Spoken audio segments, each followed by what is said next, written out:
Welcome to Journey Through the Gate, Paranormal Portal Podcast, as we delve into the many questions and wonders brought on by the supernatural experience. What's on the other side of the gate? Let's find out together.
What's up, people? How y'all doing tonight? We're going to keep it dark and spooky tonight. Can y'all see me okay?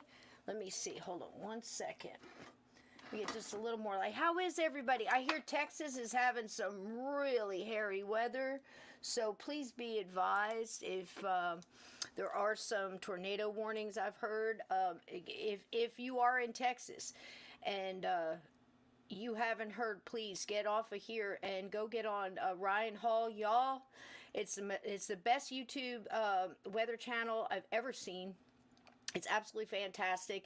He's got a lot of storm chasers on the ground as we speak, and I've actually watched this young man save lives, telling them, look, they've raised the tornado warning, but I'm looking at something different. Please stay in your shelter. And those people listened, and they are here today. And that was that big tornado that went through not too long ago and hit all those different states, mainly, I believe, Kentucky. So I could be wrong there. Correct me if I'm wrong. So if you are not in harm's way, please, by all means, stay with us tonight, because we're going to have, it's our Monday Madness, and you know how much we love that. I just so look forward to Mondays, and, you know, I think in some ways you guys do too. I'm so glad to have you all in here. We got 19 in here. Please, mods, every once in a while, remind people to go in there and hit the like. It does help this channel. If you're not subscribed, please do. We hope that you'll stay and like our little family here. And we try to have fun. We try to be informative and, you know, give you guys things to work with. But, you know, we talk about all kinds of stuff from, you know, elementals, and, you know, that's not my wheelhouse. I'm still learning about all that stuff. So I get to learn with you guys. And, you know, all the other things like ghosts and mysteries and, you know, conspiracy fact and other stuff like that, paranormal investigation, what's going on in this great big paranormal onion of ours. So I see Steve is here. He said he was going to be a few minutes late, so let's just get him in here, because I think I heard the pop, but I've got so many videos tonight it's hard to see. I think I see the old rattlesnake down there hiding in the grass. Get on up here. Hey, that's me. What's up? Hi, sweet. I don't know if it's on my end or what, but I'm having trouble hearing you a little bit. Are So you? I've I got my turned down my volume all the way up. mic. Let's see what we got. I don't know. You can talk to the chat and see Is that a little if bit it's better? quiet How's it on their sound? end too. Is it all I can't quiet? tell any difference. How in the hell could I be quiet? How's it sounding out there, guys? Can I get a 5-5 from everybody? Hello, everybody. I'm gonna start saying hello to all Gotta these go wonderful back people. here. That's Maraid, how you Here we doing? go. Andrew, fantastic to see you. Sasha Bell, Laura Elizabeth, hello, darling. How are you? Hey, Sasha Bell, Blue Crossroads, Uncommon Belief, Davy Jones Locker, Linda Lee Yeah. Chavez, Aunt Edna's in the house. Muffled. Laura Elizabeth's here. Let's see what we Linda got. Edison. How's that sound, Blue? A little better? That's a little better. I sound okay. I've been monkeying around with my stuff too. So you sound like liquid gold, baby. okay. Yep. I'm striving for platinum, but I'll take gold. I'll settle for Hey, this silver. voice gets me paid, so That's right. I I told you love it. that voice was liquid gold. I've never liked the way I sounded. Somebody asked me one time, said, "Did you get a lot of girls when you were Oh. younger with that voice?" I'm like, when I was younger, I didn't have this voice. Can you imagine? Lots of You're like 10, 12. Oh, I already knew drinking, it. smoking, and hard living. Yeah, There imagine you go. being 13 and There you sounding like go. this. That would have scared everybody. Yeah, well, that's our theme tonight. We've got the beautiful music from what was their name? Oh gosh, gosh, gosh! I put it in the thing The here and I wrote it down. But the song, the name of it is Smokey's Lounge, and I just knew I was gonna okay, love it. A little jazz, a little blues, it'd be real nice. We got dancing skeletons. We've got ghosts. We've got shape fit shifters and something a transfiguration. We've got time slips. We've got a couple of other surprises along the way. But tonight, I wanted to hand the reins over to you, Steve, because you had a little something, a little story you yeah, wanted to tell got a everybody. little something special for tonight. Um, I don't know who's aware of it and who's not, but guy that used to come into the chat on all the shows, Tim CMT. Um, Dave Scott always called him Double Tim, and I just called him Tim. Tim. He said, "I don't care what you call me as long as you don't call me Timmy." Well, he passed away last week, unfortunately. They think he had a heart attack. They found him in his car, and that would have been where he wanted to go. He loved his vehicle, but something very strange happened. And he had messaged me a few times on Facebook and stuff. He was talking about how much he loved the Smokies and stuff. He's actually lived in Ohio, but the morning that I found out, Laura Elizabeth messaged me and said, "Did you hear that Tim had passed away?" And I was like, "Oh no, I'm sorry to hear that." Well, the minute she messaged me, I'm sitting here. I've got one of those Amazon Echo shows. If I say her name, she's going to start talking to me. Alexa. Uh huh. But I didn't say anything to her, and I was answering Melissa back, and all of a sudden, out of nowhere, Alexa. Whoops, I said it. Never mind. Go back to sleep, bitch. She- she's talking. Oh my I've got her in god. my glasses too, so I don't know if you can hear that or Oh not. I've my got god. these Yeah, it's okay. Echo frames. But anyway, I said I didn't say her name, but she started playing "Dust in the Wind" by Kansas, just out of the blue, Oh, and it gave me chills. I'm yeah. telling you. And I honestly, and then it just stopped just as abruptly as it started. I didn't say a word. I didn't ask her to play anything. Didn't ask her to do anything. Now that in and of itself is not unusual. She'll do stuff sometimes. She'll just I've had her start talking in the middle of the night, kind of like Furby or something, But she did. She played "Dust in the Wind," and if you listen to it or read those lyrics, Mm-hmm. that's a pretty fitting song. And Profound. I actually think that was Tim's way of saying goodbye. Mm-hmm. There he Because I was. know he Just was into the paranormal. He liked ghosts. He liked cryptids. He he liked liked all of UFOs, it. and he was just a great all around person. I know he talked with everybody in the chat and stuff.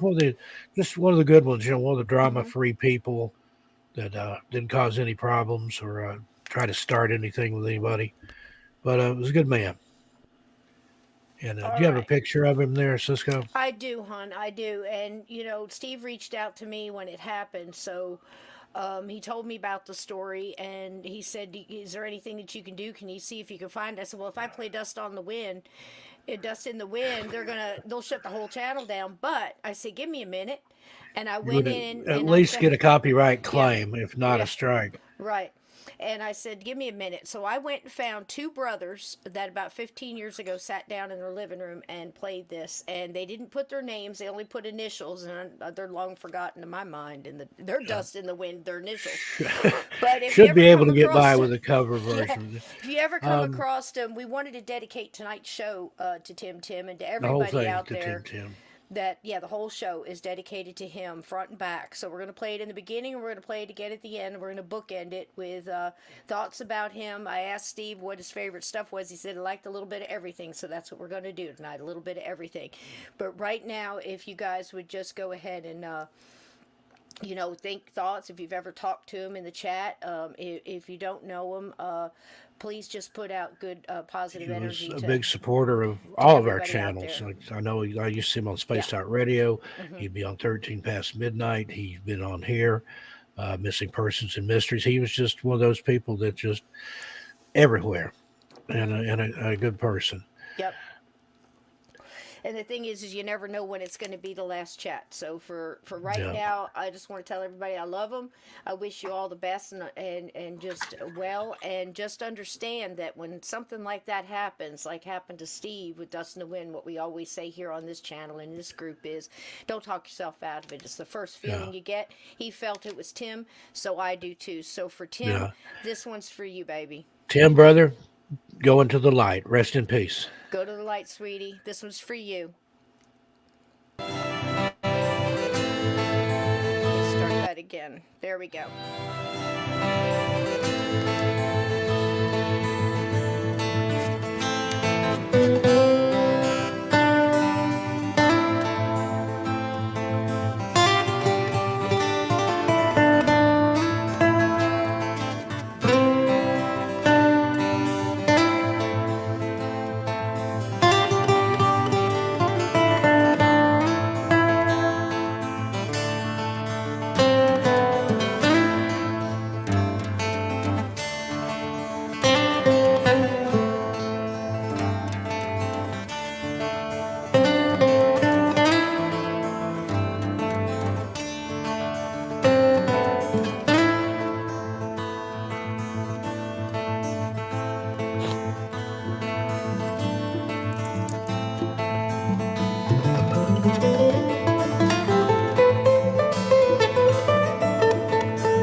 Don't know if he was a soldier, but I saluted him anyway. He probably There you was. go. He seems like Paranormal somebody that had salute. probably served in the military. Paranormal The salute. last time I talked to him, I'd done a video, something about the Smokies, and he said he'd messaged me on Facebook. He said, "Hey, Steve, love Knoxville area, Smokies. Used to go to Gatlinburg every year, sometimes twice when younger. Kids have a camper there, year-round site. I'm in southern Ohio, but love all of Appalachia, the Blue Ridge, the Smokies, and the Shenandoah area. God's country indeed." Yeah, There you fly go. high, Tim. Tim. Now he can see it all. Now he Yeah. can see it all. And that's for you. And like I said, tonight's show is for him. And we're going to dig back again tonight, Steve, because gosh knows, all these, I'm digging in and I'm finding all these older paranormal TV shows that are just gone. Like I Yeah. said, dust in the wind if we don't share some of the stories, right? And Yeah. there was a lot of different comments in the past since we did the paranormal TV the last time. I think it was about 2 weeks ago, maybe. I don't know. It seems like time is either speeding up or slowing way down. I don't know. But I would like to put the word out for Jackie. I have not seen Jackie, and if she's in the sandbox, and I don't know, I'm going to check after the show and make sure nobody's in the sandbox. Doesn't need to be in the sandbox. So That happens if sometimes. you see her on another chat or something, just seeing that she's okay, and always check on people if you can. Go in Facebook and just put a heart or something. Let people know that you're thinking of them, that you're out there, because it is the human connection and that love connection that keeps us all going and gives us strength to keep moving on. So, like I said, I've been getting a lot of people that have started looking into some of the old TV shows like Sightings and Unsolved Mysteries again, and that other one, oh gosh, what was it? In Search Of, with Leonard Nimoy. And it was so funny that somebody put up a little song that he did in the 70s, Bilbo Baggins, and I got to go find that. We'll see if we can get away with playing that on the show. I don't know next what's Monday. worse. His album, Shatner put out an album. Shatner, oh, it's terrible. If we could have got them together with Yoko Ono, they would have destroyed the world. That'd have been it. Now, is William Shatner gone yet? Because we might be in trouble. No, he's in his 80s, so Let watch me out, say Bill. right now, that was totally unintentional. He might even be 90. I'm not sure. Just in case, But I think he'd be gone about 10 years before he'd ever let people know about it. He's a trip. He's an absolute trip. But tonight, I did dig down and found some. So last time we did this show, we love you too, Aunt Edna. We love each and every one of you. And I know it just seems funny. You know, we used to see each other in different chats and everything else. But in this spot right here, this is like, you know, the good zone where everybody can come. And, you know, if you come in feeling bad, we're going to try to make you feel a little bit better. 2 hours later, you're going to leave a little bit, maybe a little more pep in your step or whatever. So tonight, interwoven in these videos that I've done that great music at Smokey's Lounge, and it's I know the name of them. I wrote it down. Here it is. Track Tribe. That's it. It's on YouTube audio library. So if you like it, grab it. And Blue, I wanted to ask you. Remember last night we were looking at this video. I had a video from In Search of talking about plant energy, Steve. And one of the ladies on there was doing the experiment where you play music. Classical music to one side of, you know, one plant in one room, and then, you know, the other plants get this acid rock, and they kept saying it was acid rock, but they were playing some of the best. It sounded more like bluesy old rock and roll to me. Didn't it sound like that to you, Blue? I'm Yeah, like, the stuff that people have told me was acid rock. It's like, you know, the Grateful Dead and stuff, like jam band type stuff. And yeah, Bill Shatner just turned 92 on March 22nd. So Cisco said his name. Watch out, Bill. Look out. I'm sorry, Bill. No offense whatsoever. I loved it when you played that Apache when you were younger, and you know, you could almost see your makeup just, you know, running off. Did you ever see that? Face. He was an Apache? Yeah, oh my God in heaven. Well, this one is from The Extraordinary. So tonight we're doing extraordinary things. I grabbed some things from the show The Extraordinary, which is an Australian paranormal show. It ran from like 90 to 94, something like that. And it was hosted by this wonderful guy named Warick Moss. And supposedly in Australia, he's you know, he's a big deal. And it was funny because I was reading through some of the comments, because I love like the nostalgia comments. You know, people talking about they were kids when they saw it and it scared them to death, and they didn't want to go to bed that night. Their mom was out on a date or something, and you know, they hid behind a couch or something. But it scared us all when we were kids, and now we look at it with different eyes and go, wow, what else is this teaching me about the subject I love so much, right? But one of the greatest stories was this girl she said one summer she was running an ice cream stand on the beach in Australia, and here comes Warick Brown. When you see this guy, it'll be funny to you. Here he comes in a red Speedo, walks up to the window and says he wanted a milkshake, and she says, what flavor? And he says, strawberry.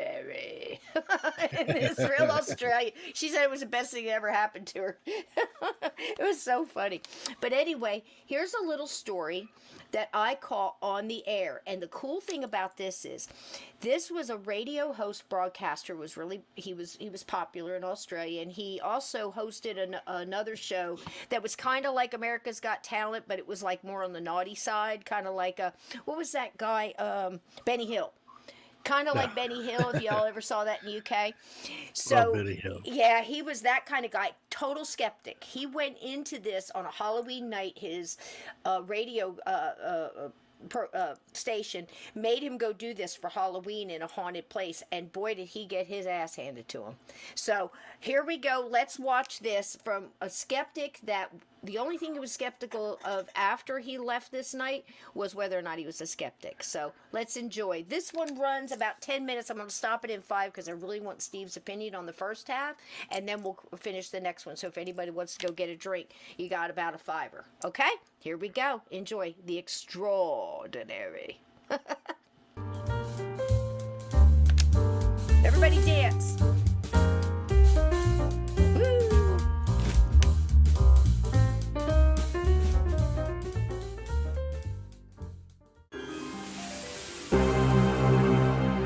I'd never met Doug Mulray before. Like most of you, I knew him as a wild and crazy radio voice, and the host of that controversial Naughtiest Home Video TV show. You may be familiar with the Doug I'm talking about. Warning, this is an adults-only program. Not, I repeat, not Australia's funniest home video show. Certain scenes and language may offend some wussy girl's blouse and Nancy boy viewers. But the Doug Mulray we're about to meet is an entirely different one. The story he's going to tell is dramatically different. And at first, he didn't want to tell it. I'm loath to do it because clearly when one discusses the supernatural, the paranormal, one attracts criticism, cynicism, loses friends. But it is a compelling story, and it's something which actually happened to me and in part to a good many other people who still have their wits about them. With our reassurance that we'd take his story seriously, Doug agreed to share with us his personal account of the dramatic events of a Black Friday in 1976. That night, Doug Mulray was a young radio announcer with Radio 2GO on the New South Wales Central Coast. Throughout this story, you will hear actual recordings from that night. When Black Friday comes, well, it's arrived, and in a big way. We're broadcasting live from the Inn of the Damned at 2GO on a Friday night, Black Friday. I'm Mark Smith here, 13 minutes after 7. Here's Doug Mulray. The event started to change shape when Romy Warren, the medium we'd invited to participate, started to do some shtick. I think we all became concerned, if not alarmed. I remember Bob Byrne was certainly alarmed when Romy Warren did a thing that she described as transfiguration, if my memory serves me well, where she stood against a door in this candlelit room while we were playing one of our tunes and made, believe it or not, her entire face disappear, become a disc of light. There was a hairline and there was a shoulder line, but there was no face there to speak of at all. And as soon as you realised that she'd somehow, remarkably, caused her face to evaporate from the space that you had recognised as her face moments before, a suit was superimposed a Chinaman. I can remember this as if it were yesterday. And I'm sure the other guys would corroborate this. And I want you, Bob, to come over here and tell us what you saw. I saw a Chinaman's face, and I said to Doug, without any prompting, I said, a Chinaman. I can see a Chinese. But I must admit that I was kind of spooked by the whole thing.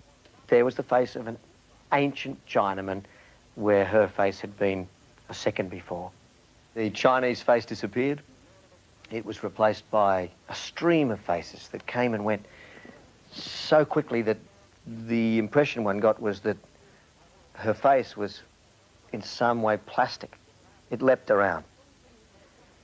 At one stage, I remember this distinctly too, there was the face of a huge Indian, American Indian, that eclipsed even her hairline, and she appeared to grow. Her whole body appeared to take on the size of this remarkable Indian man, whoever, whatever he or it was. I was at this point fairly convinced that we were into something considerably larger than we'd originally envisaged. We had tea, we had coffee. I mean, we took a little bit of settling after that experience and then moved into that section of the program we designed, which was the walk outside and upstairs to the upper room, where, according to the information we had from Terry Burke and those people who'd looked for us into Gosford Court records, a woman had been murdered and subsequently appeared to her long vanished husband, the supposed murderer, to appear to him on his second visit to the house and frighten him to death. That was the... Okay, so right here, I wanted to stop it because there's two big things that happened to this radio crew in there. Yes, like Blue said, that is a reel-to-reel tape recorder for you youngins out there. And, oh, okay, Lindsay, that's fine, Gray. Just, you know, if you can, are you listening along? Because that's great. If you want to pop in, absolutely. Guys, keep doing what you're doing. We have people that do their nails and watch the show. We do cooking, gosh knows. But that was amazing. So that is the transfiguration, and now it's called more of the shape shifting. I think two things kind of met there. I don't know if you guys have ever heard of anybody that can do that, literally just replacing their face right in front of you. And when he was talking about how he came she became more of this Native American chief headdress, the whole shabeel, the whole body changed, and she got larger, and it covered her whole face, so it was almost like that was the big crescendo at the end. Now they go and they've set up a couple things. Oh, sure, Jeanette, absolutely. Actually, Facebook suggested you, and I went, I know her, bam. So there you go. Thank you for accepting it. But that was just wild. So the radio station set up a couple things, just in case, because you got like a 6 hour or 4 hour show you're doing. They want to have some, hey, Donnie, how you doing, hun? Been real busy this week. So I know we're still working on next week's stuff, so I'm just trying to get all this done. That's what's going on. But anyway, now they go to the second part, and now he has seen all this stuff with this medium, Remy, and he's probably pretty shaken. But this is what happens upstairs. It's pretty cool. It's just wild that all this happens to skeptics, that don't expect anything, and in one night he gets to go through all this. Crazy, right? I mean, for everybody that's out there that's been countless number of basements and schools and broken down barns and God knows what else, and you get nothing, and this guy goes in a skeptic and gets all this stuff. So it's kind of funny. Here we go. That's not just the way, Gray. Legend that surrounded the house. When we designed the broadcast, I thought it would be a cute trick. After having had the experiences downstairs with Romy Warren, the aforementioned experiences, I began to wonder about what we would see. We'll find out what happened in just a minute. In a Speedo. TV personality Doug Mulray, with more on the night the line between reality and the supernatural blurred. We went up the stairs with a long lead, the two of us. As I say, an outside staircase. The upper room was accessed from an outside staircase. And we got to the Now they got you back in here, Steve. Did you hear that first part? Yeah, I sat here and watched it. I was having dinner. I just didn't want to do it on camera. Face? Have you ever heard of such a thing? I mean, other than Shaker, just the face. I've heard of that, but it was this encounter. I read about it in Fate magazine. I want to say back in the 70s, late 70s, Wow. early 80s, something like that. But I remember them talking about it changing from Chinese to Native American to all these different things. But yeah, that's amazing. The reason I'm spotlighting this is because you have that one story with the thing in the barn when you were two boys walking up the road, remember, and the dad went back and took down pulled down the old shed or whatever. You saw that thing and it kind of changed.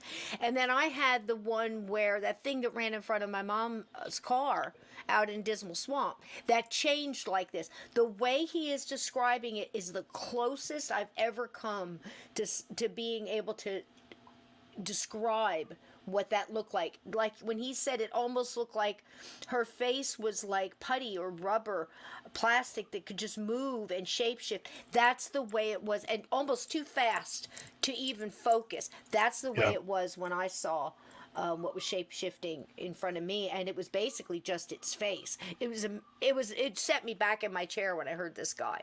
Is that similar to you? Because I know you were further away from yours, but you said it changed really fast. Yeah, it looked like a horse skull, but with the eyes on the front of the skull. I mean, skull doesn't have eyes anyway. Horse have eyes on the sides of their head. These are in the front. Wow. And it had these big, like, sharp-looking teeth.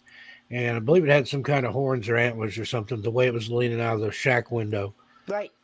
Hissing at us. I couldn't see it that well. It was making a hissing or growling sound or something. Stay away from anything that's hissing, I swear to God, whether it's a water that was tank or what we heard it before we saw radiator. it.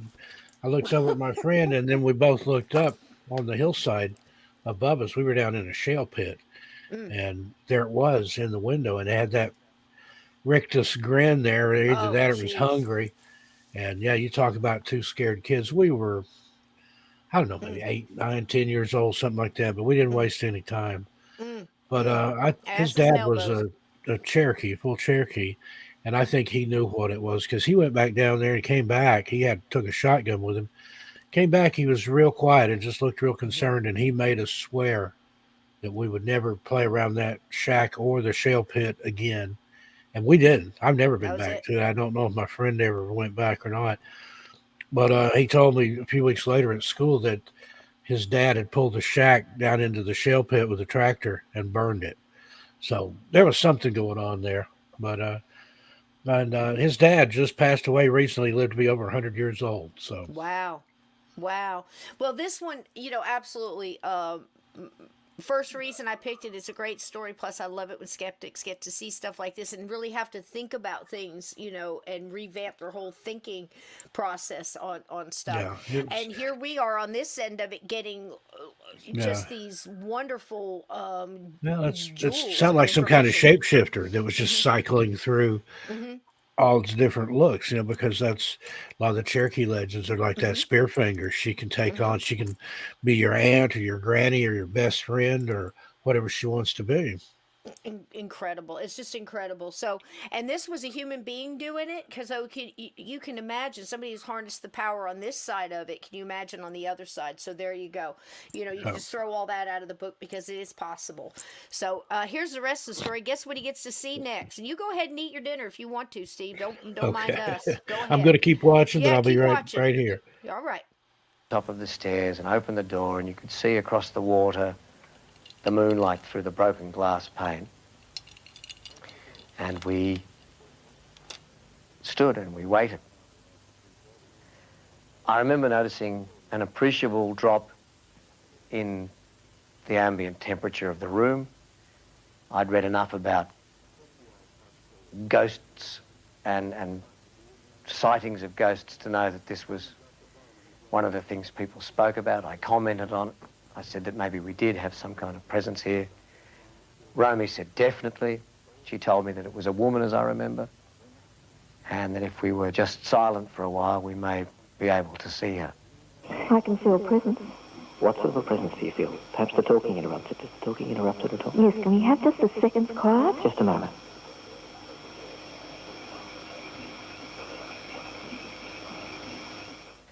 The automatic gain control, that device at radio stations which picks up whatever noise there is to keep it balanced, to keep something on the radio, sucked up the sound of the insects outside. And I can remember to this day the intense sound of the chirruping, the grasshoppers, the cicadas, whatever they were in the bush. Loud, hammering, the cold in the room. But nothing did we see. So after what seemed like an eternity, it was probably 10 or 12 seconds, I said, well, it looks like we're going to be disappointed this evening. It doesn't seem that we'll be witnessing any ectoplasm, and maybe it's time to go back to the central commentary position, with apologies to Richie Benner. We crossed to, I think it was Mark Smith who was on the air, who did what radio announcers do: time call, weather check, record introduction, commercial break. And the moment that our mic was switched off, the moment we crossed back to the studio downstairs, before my eyes, certainly, before Romy's eyes, she corroborated everything I saw. A figure of a woman, opaque, uniform in colour, regardless of whether we were looking at skin or clothing, appeared in the furthest left-hand corner of the room and moved towards us and across in front of us to the other end of the room. She had on a bonnet, she had on a full skirt, which had a tight bodice and I guess what you would call a bustle over the derriere. I don't remember her moving her feet. I don't remember her walking per se. I just remember the image, almost like a photographic image of a person who was fluid. I mean, definitely, it was not a static image. She sort of turned as she moved across the room, but just for 1 or 2 seconds was there before my eyes and then gone. As we shut down and crossed back to you, well, I don't know, but Romy, perhaps you could describe what happened for us. Well, I think I said to you, did you see that? And you said, yes, a woman. Was Doug Mulray the only person apart from the medium to see the vision? He may have thought so. Later in the night, when driving back to Gosford, Doug and Romy Warren went into the upstairs room with a microphone and just missed seeing this image. They came back on after a song and described what they've seen, and I thought, whoa, that's exactly what I saw. That's really strange. And she was as mysterious as she was real. And I can see her now as I tell you about the experience, and have no doubt whatsoever that what I saw was what's popularly referred to as a ghost. I still have no idea what it means. There are theories that have been offered, theories I can offer you, but the reality, the single reality that dominates my memory of the experience is this spectre. And it was there and was real, and it confounds everything I believe.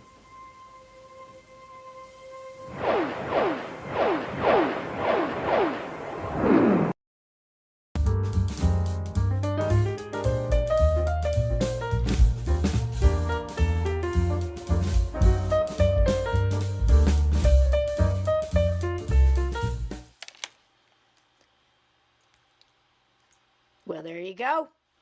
He saw a full-bodied apparition. It sounded to me very residual, and quite possibly it walked right through the wall, like in the Haunting movie we saw not too long ago, where it went right through the wall, went into the other side of the duplex. And I think that's what happened, where the other guy saw it too, and they didn't find out until they were on the in the truck on the way home. So there you go. Everybody had a little bit of an experience. Crazy, right? And you're right, Ian. It is absolute madness. We're watching TV on, I don't know how you put it, but it's Welcome to Monday Madness, right? So there it is. Full body apparition. A little cool jazz, and some dancing skeletons for everybody tonight. That's not bad for a Monday, right? You got shapeshifter, transfiguration. Absolutely amazing, Steve. Yep, indeed. I love it. Neat old shows, man. Neat old shows. So I've got a short one here. Now, Steve and I have talked about this a little bit, and I never saw it in video before. And somebody I loved. You either loved or you hated him. But the cool part was that he used to be, I believe, a Pentecostal minister, and then became a comedian.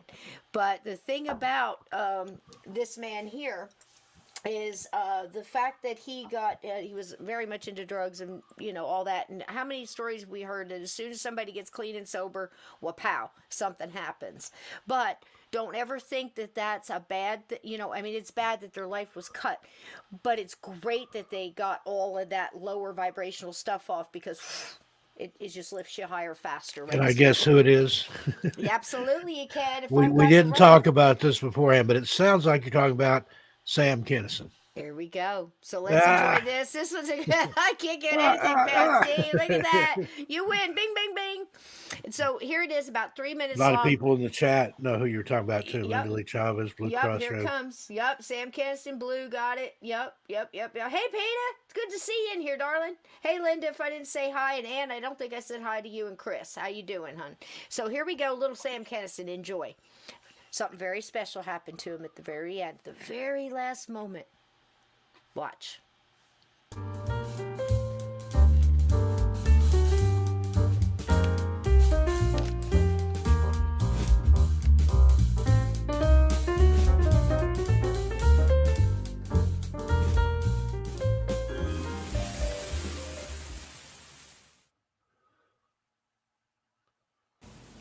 I'd like to tell you a story about a guy named Sam Kinison, a one-time minister who became America's most drugged-out, raucous stand-up comic.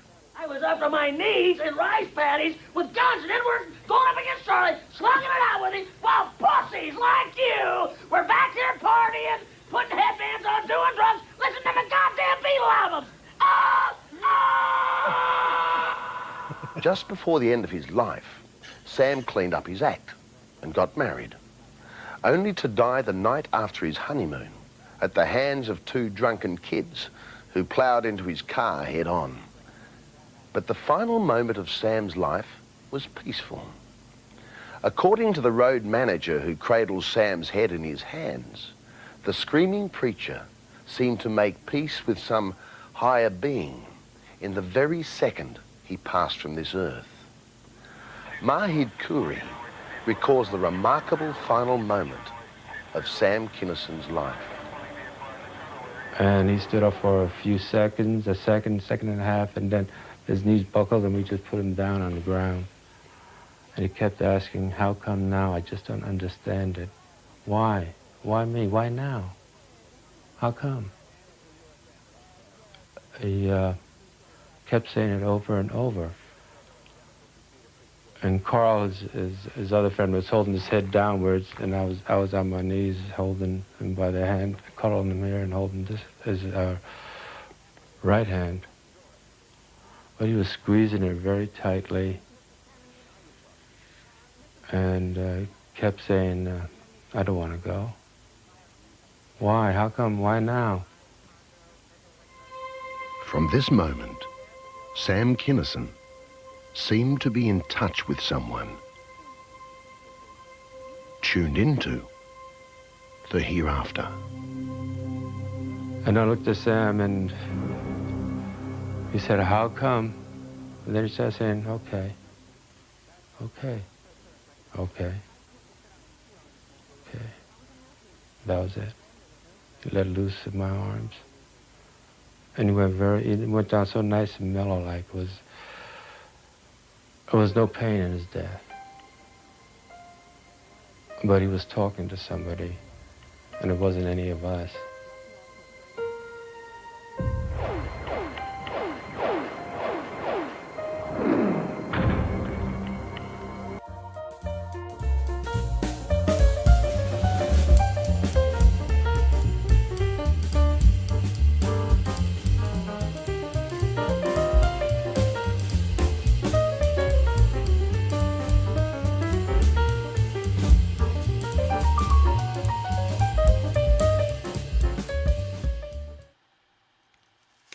Who could be sad with dancing skeletons, Steve?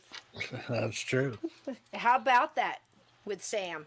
Yeah, I never heard that story about him. I never heard that one. I remember That's when you and amazing. I used to talk about it and how he changed, and a couple in-depth conversations on that. But I'd never heard that last moment where he was talking No, to somebody. never heard that part about his last breath there. That makes me feel better, because I always figured, Yeah. that was the end of him in a bad way. Day after his honeymoon. How about that? It's like he just finished up and bam. I think when you're driving like a brand new Corvette or something too, and then It was a trip, but that'll bring back memories. And I'd love to welcome in Jess. Welcome in, and anybody else that I missed here. It's great to have Jesse here. I'm glad you made a show. Isn't this fun? We got dancing skeletons.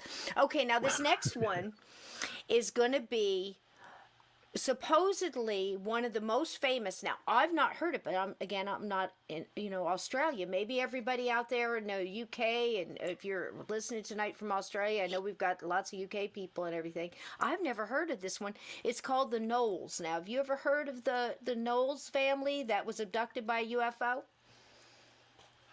I don't think so. It sounds a little familiar, but I'm It's not a a big whole UFO guy. Well, here we go. We've got this one, and this one is about 6 or 7 minutes or so, but it's a nice story, and I just had to throw it in here for Tim because I know he liked the UFO stuff too. So here we go. Let's enjoy this one.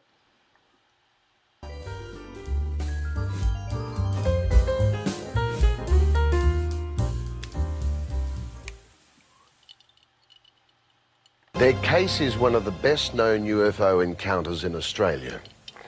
Members of the Knowles family say they ran headlong into an unidentified flying object in the middle of the West Australian desert. And official studies of the case reveal their story may well be true. One man has no doubt the Knowles saw something. He was the first to find them after their encounter.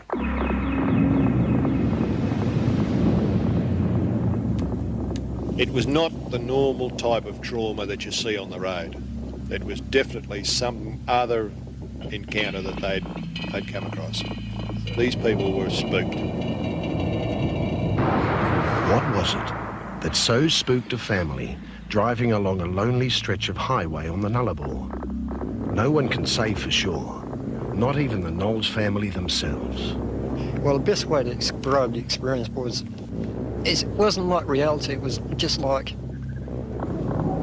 a dream, but it was real.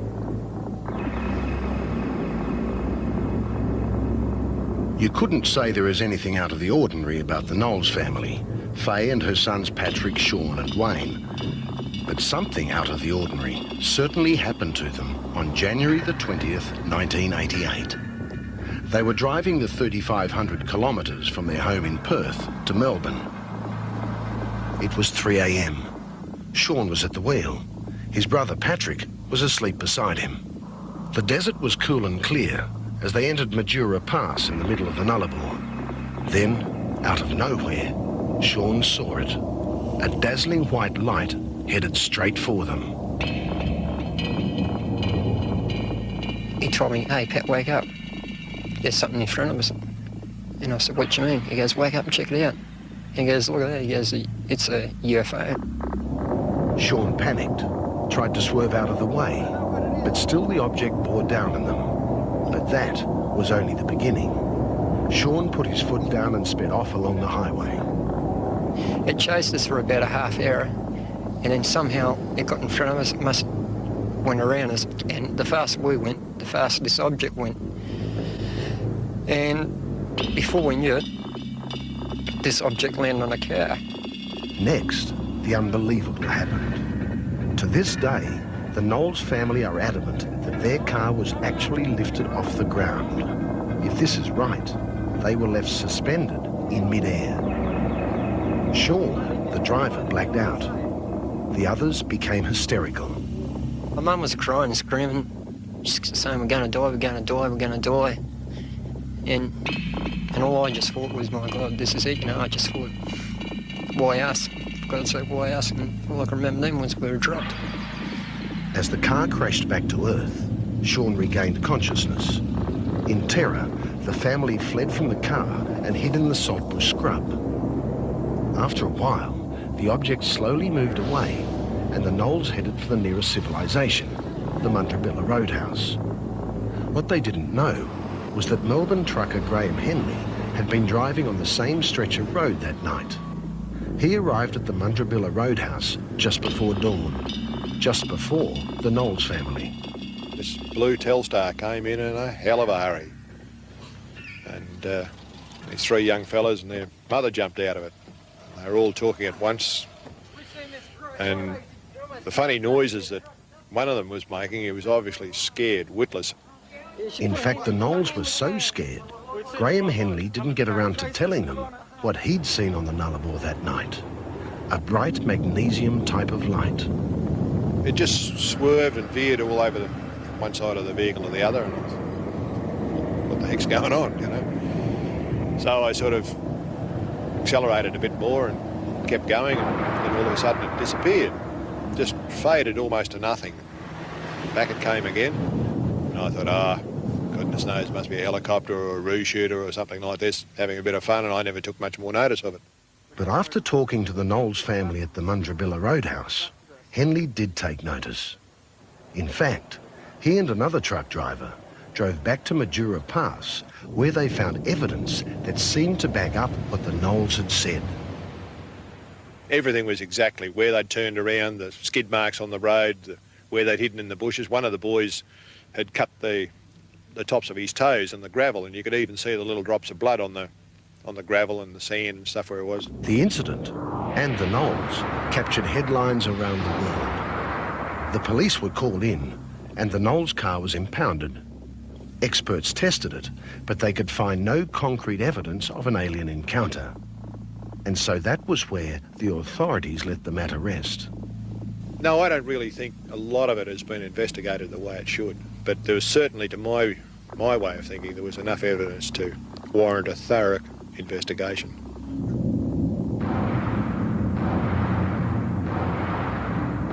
Certainly, something happened to that family that early morning. Keith Basterfield is an independent UFO researcher, and he actually took the trouble to investigate the Knowles case. His report is exhaustive, but it's also inconclusive. The manner in which the whole external factors came to deal with that family, in fact, probably has ruined us ever really knowing, because of the competing elements. The media wanting a quick story, sensational story, which is fine. That's their job. The police, who were disinterested once they found that they had a cookie UFO experience to deal with.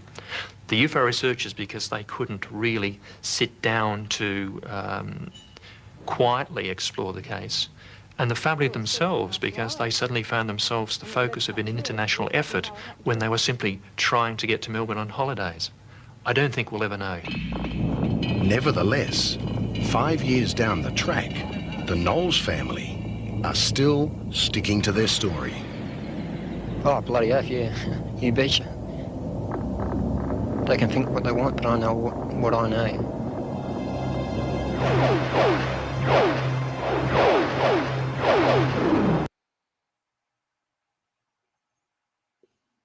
That one. How about that one, Steve? That's some creepy stuff. I don't think I've ever heard of that one. I had neither. And as soon as I heard that it was famous in Australia, I was like, we got to know about it. Let's put it on. Yeah.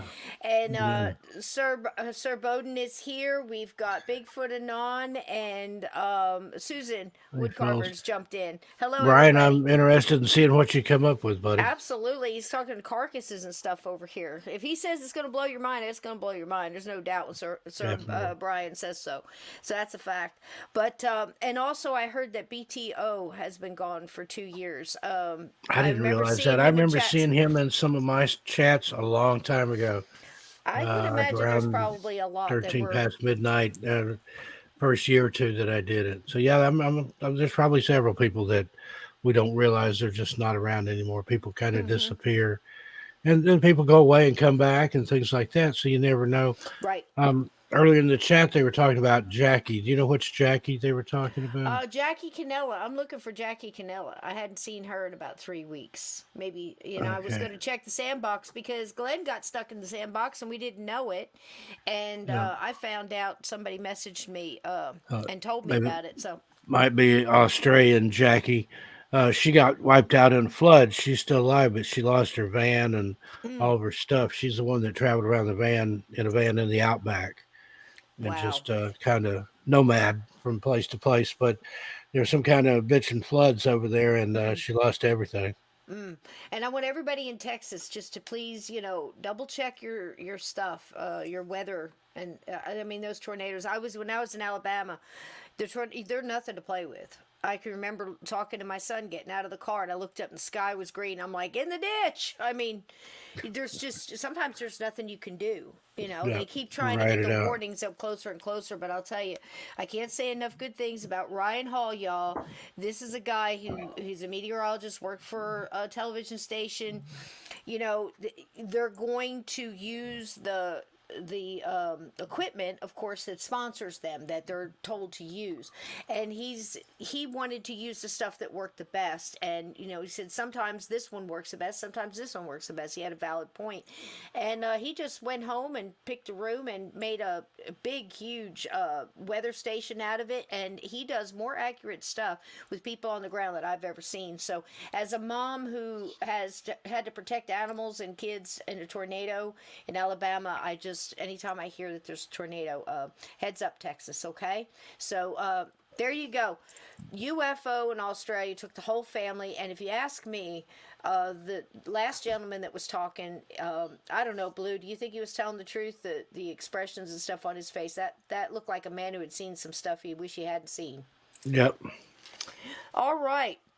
Well, there's that. Now, see The Extraordinary. You can watch some of these on YouTube. Some of them, I believe, are on, there's another one. There's so many different channels you can watch stuff. But if you just Google or Brave browser or whatever your browser is and look it up, The Extraordinary, there's so many episodes. I think there's like 57 episodes jam-packed, just like Unsolved Mysteries. And I'll tell you, here's another one. Now, this one I picked not only because it was, again, a full-bodied apparition, People often ask me about my grandmother's story, and I know yours too, Steve.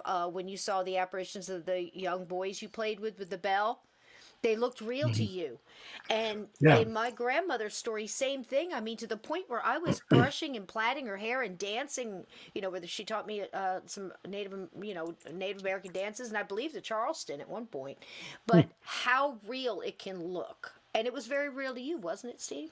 Yeah, it never occurred to me that they weren't real until I was an adult and was asking my dad, "Do you remember those kids that used to come out of the woods that I played with?" And he's like, "What kids? There was, there was never anybody out there that we didn't know." And when I told him where they came from, he's like, "Nothing over there. If you go over the top of that hill, it drops off. It used to drop up into the river, it drops off into the lake now." He said, "Well, now a long time ago, there was a church and a graveyard down there, but it's underwater now when they dammed the river up and made the lake."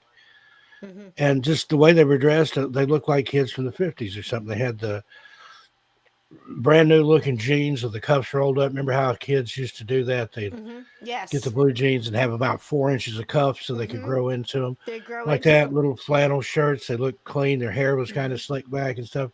I think they were ghost kids, and I didn't occur to me. But they never talked. I just assumed either they couldn't or they didn't have anything to say. But we played on rope swing and in the woods and stuff. Not a lot of interaction, but they were just kind of there around. But it was always when I was by myself, never when anybody else was with me. So that explains a lot. And they would stay down in the area we call the bottoms. And when I came back across that to go to the house, I had to cross the creek. Well, supposedly ghosts can't cross water, so there you go. That was why they stayed down there. They had the lake or the river on one side, the creek on the other, and nowhere else for them to go but back over that hill. So true. So true. And we don't realize it.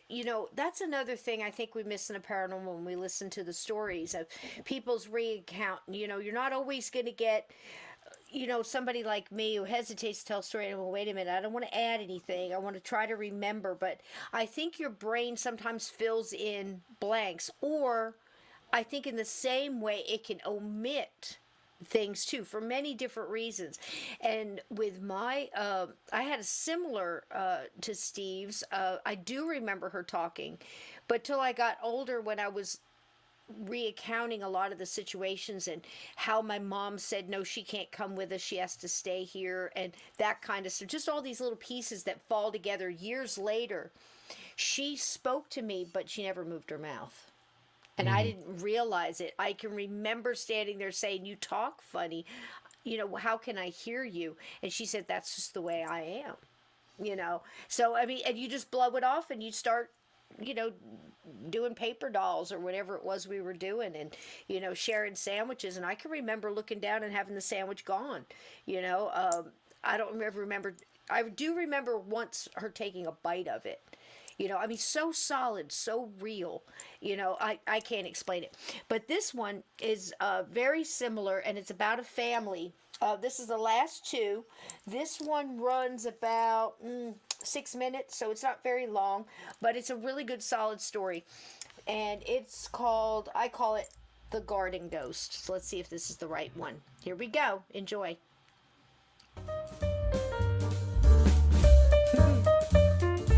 You're getting down tonight, Steve.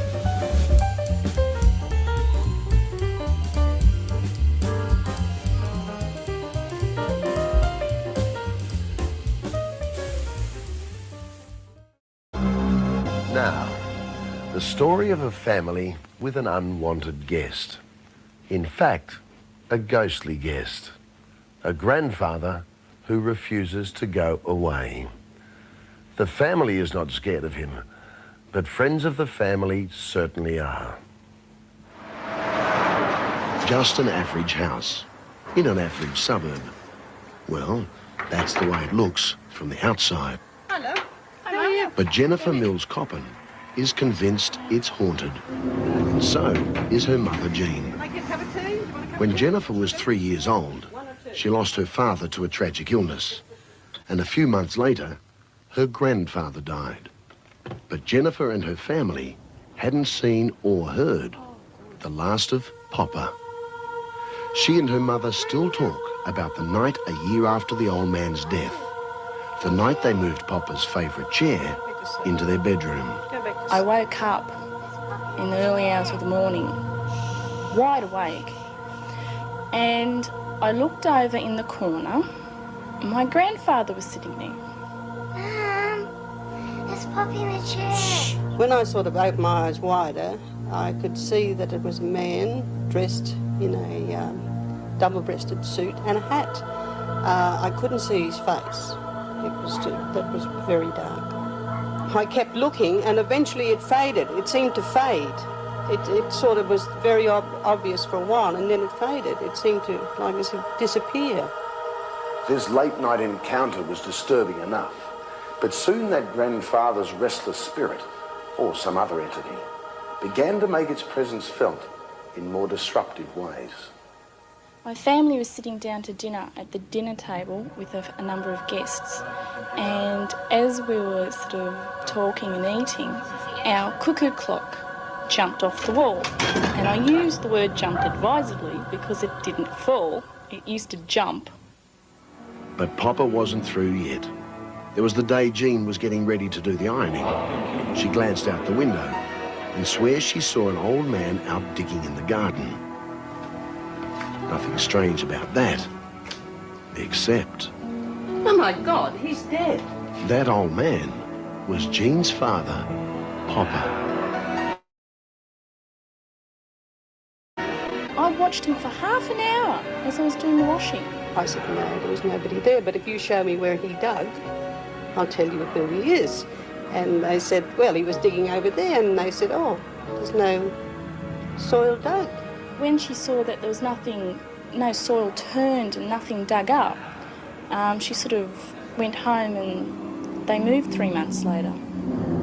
Fred is an old friend of the Mills-Coppin family, but that friendship was stretched a bit when they started telling him their ghost stories. And by then, they had even more witnesses, including a couple of boyfriends who'd been scared off by things that went bump in the night. Fred, though, maintained his healthy skepticism until... I'd been working in the garden, and when I finished, I wanted to go and have a shower, so I went into the bedroom, left the door open.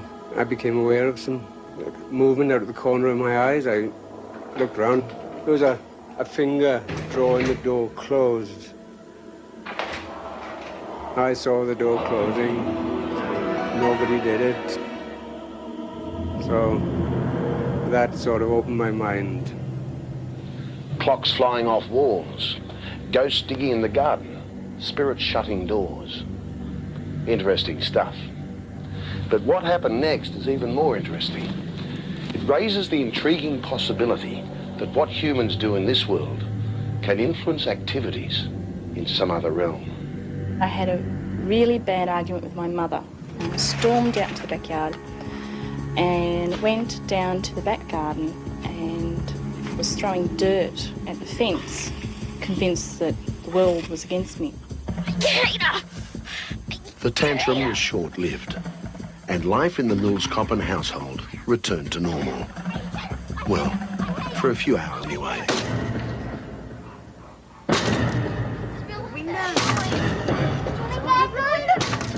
Make it stop! Make it stop! Please! It'll go away. What is it? I don't want to. Of all the things that have happened in this house, the night that the dirt was hitting the windows was the most frightening. You could look down the yard and you could see the dirt coming, but there was nobody there. That noise, I hate that noise. And I don't know to this day what it was. And I can't come to terms with that. And I never will until somebody explains it to me.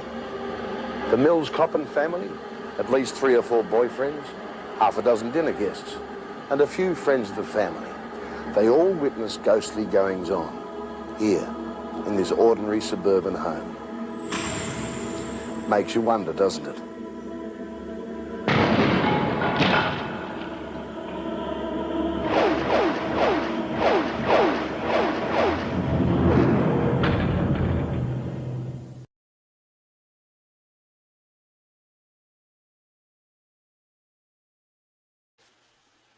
Well, I find that one incredible.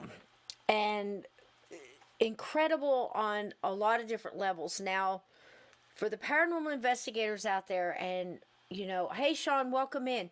For everybody who kind of studies this and tries to get what's going on, it's obviously her dad, right? So they know him. It doesn't seem he's having a lot of interaction with them. I mean, who knows what's happened since, okay? The thing that got me is how real, you can't see through them. Of course, you have that one guy who's seeing things around. We don't know if it's a finger, if it's one ghost or just this grandfather, or if it's other ghosts too. We don't know. We can't rule that out. But for the grandfather alone, do you think, as they stated in this story, that the young girl with that emotion and everything throwing dirt at the windows, first of all, if I did that, I'd had my teeth handed to me if I ever threw dirt at my mother's windows. But that's a whole nother story. That's a whole nother show. But can you imagine? And then that night, the ghost starts throwing dirt at the window, which sounds frightening. I can imagine. It looks funny from here. But if you were in that house, can you imagine what that would sound like? And I think the creepiest line of the whole thing was she said, you look out the window, you could see the dirt coming at you, at the window, at the glass, but there was nobody there. Creepy. Creepy. Now, there's another one I'll probably do either next Monday or the Monday after, where I'm trying to gather these that kind of piece together things about apporting, something that just fascinates me. Like, where does this stuff come from? We've had Jeremy on the show who said that he was sitting on the couch, Jeremy Enflinger, and he's also the one that works with the Black Vault, and he's a tech. And while we had him on this show, there was that light beam that went through, and there was no windows in the room that were open or that weren't covered completely. It was crazy. Just when he was talking about the ghost in his house, that kind of stuff. So it just nuts. But he was telling us about, he was sitting on the couch with his wife. He heard a bang, he said it was more like a hollow thud, like if you'd take like a bag full of mud and just go thunk, on the ceiling. And then all of a sudden, this black wadded up, it almost looked like a t-shirt, just came through the ceiling and landed on the floor. So I don't understand apporting. Do you, Steve? I mean, how in the world? We've heard some crazy crap. Yeah, there's some stuff that happens. My aunt that lived in Detroit, she was a real estate agent. And she went into a house one time. She was meeting somebody there, and she got there early. And it was a house where somebody had been murdered. Oh. And she said when she walked into the bedroom, there was a sheet that was covering something, some furniture or something. Mm-hmm. And it came up off the furniture, and as it fell to the floor, it folded itself a couple times. And she said it just was perfectly square, folded. What? And she left. That's amazing. She called the people later, apologized, and said, I had an emergency and called away. I'm going to get another agent to show you the house. Mm-hmm. But I don't know whatever happened after that. But that's incredible. She said somebody had their liver cut out there. I don't know if that was true or if that was just her way of saying somebody was murdered, but it was Detroit. So. Oh, well, more than likely it was the liver. Did you remember that thing? It was going around, people waking up in tubs full of ice with their liver with gone. Their kidney. Yeah, their kidney. Not the liver. They wouldn't. But that maybe it was Spearfinger. She liked to take livers. That's true. Ooh, what is it about liver? I don't even like liver. Let's not talk about liver. It's so gross. I don't like liver. Every That's time one I of the few say things. liver, I can smell it cooking. Yeah, I won't eat it. My dad loved beef liver. My mom loved chicken livers, and I couldn't eat either one. I tried, just couldn't do it. The chicken livers, she'd bread them and fry them. I'd eat the breading off of it and feed the liver to the dog. It tastes like something you shouldn't be eating. Boy, that's a good way to put it. Because for years I thought of something though, because I remember my mom loved liver and onions. And I hated the smell of it. I don't think the woman ever ate it. I think she just made it so I'd go outside and play and not come back for a while. There you go. She clear me out on a Saturday. That's probably what. Yeah, Davy Jones. Yep, liver and onions. That was her. Now Donnie's saying, what if it wasn't a ghost throwing the dirt, but the girl previously in time earlier in the day? Could have been. Again, all bets are off. I mean, it's just or on one or the other because we don't know. Susan Woodcarver says she has trouble folding a sheet square, period. I'd like to see the ghost do that with the fitted sheet. Yep. I've never been able to fold one of those bastards. There's videos on YouTube on how to do that. You just put your fingers in the corners and then you bring your fingers. Well, just watch the video. You'll see. If you care about how your sheets are. I don't have any fitted sheets. I don't even have a bed. I sleep on the floor, but I'd still like to know how to fold a fitted sheet. To fold a fitted sheet?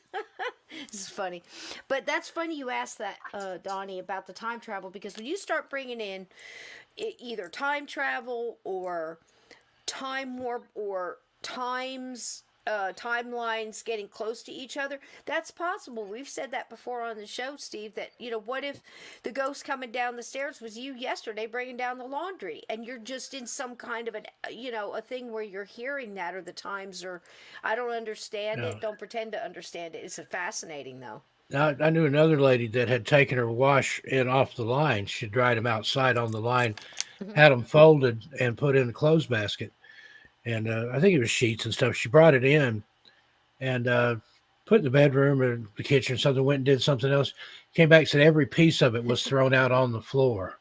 Oh, my. And she got mad and she said, I ranted, I raved. She said, I knew the house was haunted.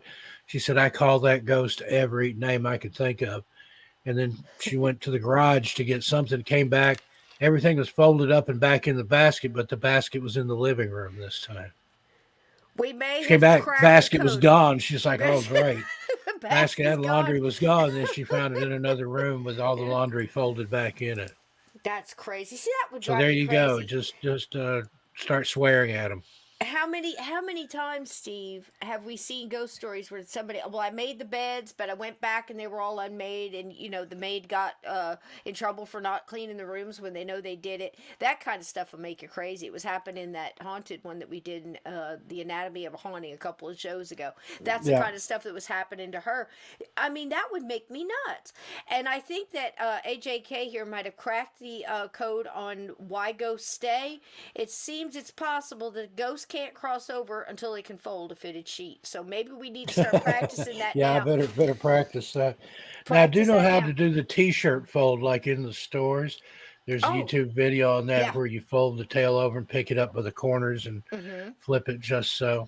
Flip it just so. I used to have to do those in perfect stacks for Dick's Sporting Goods. I can say it now because I don't work for them anymore. But and in stacks, but they put a piece of paper in theirs.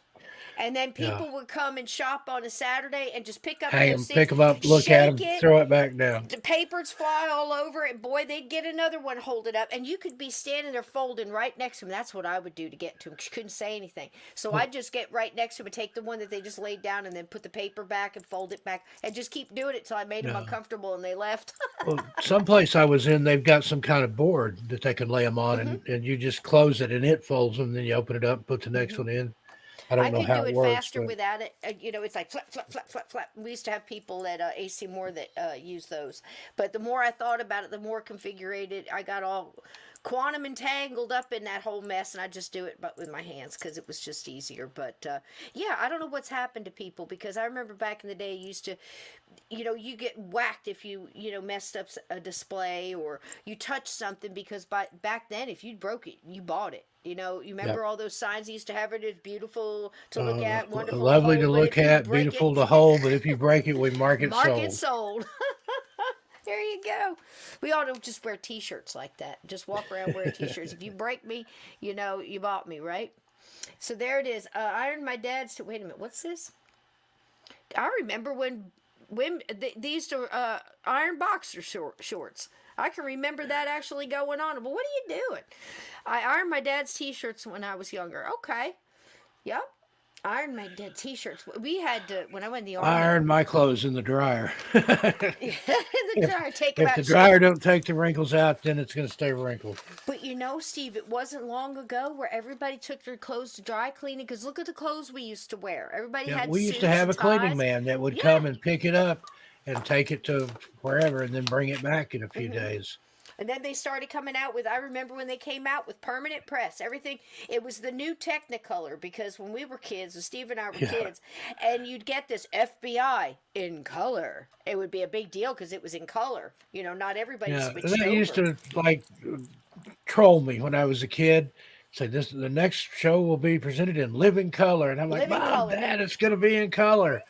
Yeah. We had a black and white TV. It didn't occur to me. I was like, Oh my come goodness. and look, and then Boy, that was the yeah, shit, wasn't it? You had a black and white TV and it was in color. It did look different. I gotta admit, it yeah. looked different because the shading was different. I We once didn't we didn't listened get to. color TV until I was in high school, like Oh yeah. 1978 or 79. We had this one old black and white TV. Mm-hmm. Came from Western Auto. I don't know if Well, you yeah, I remember had that. those where Yep. you lived or not, Western Auto. but they sold appliances and stuff too, and TVs. And that was the last black and white TV we had. And my parents said, when that TV's done, we're going to get a color TV. And one morning, those where you had to like turn the channels, you know, click, click, click, click, click, click, click, click. and that was worn out, and it wouldn't click sometimes. And one morning, I was getting ready Yeah, a for pair of school. pliers laid on the top of the Z. Yeah, so I you was could trying turn to the thing. watch something, and I couldn't know get it on the we did. right channel. And I took my algebra book and whacked that tuner, and the picture tube went. Oh. So I didn't say a word. And when I got home, we had a new Zenith color TV sitting in the living room.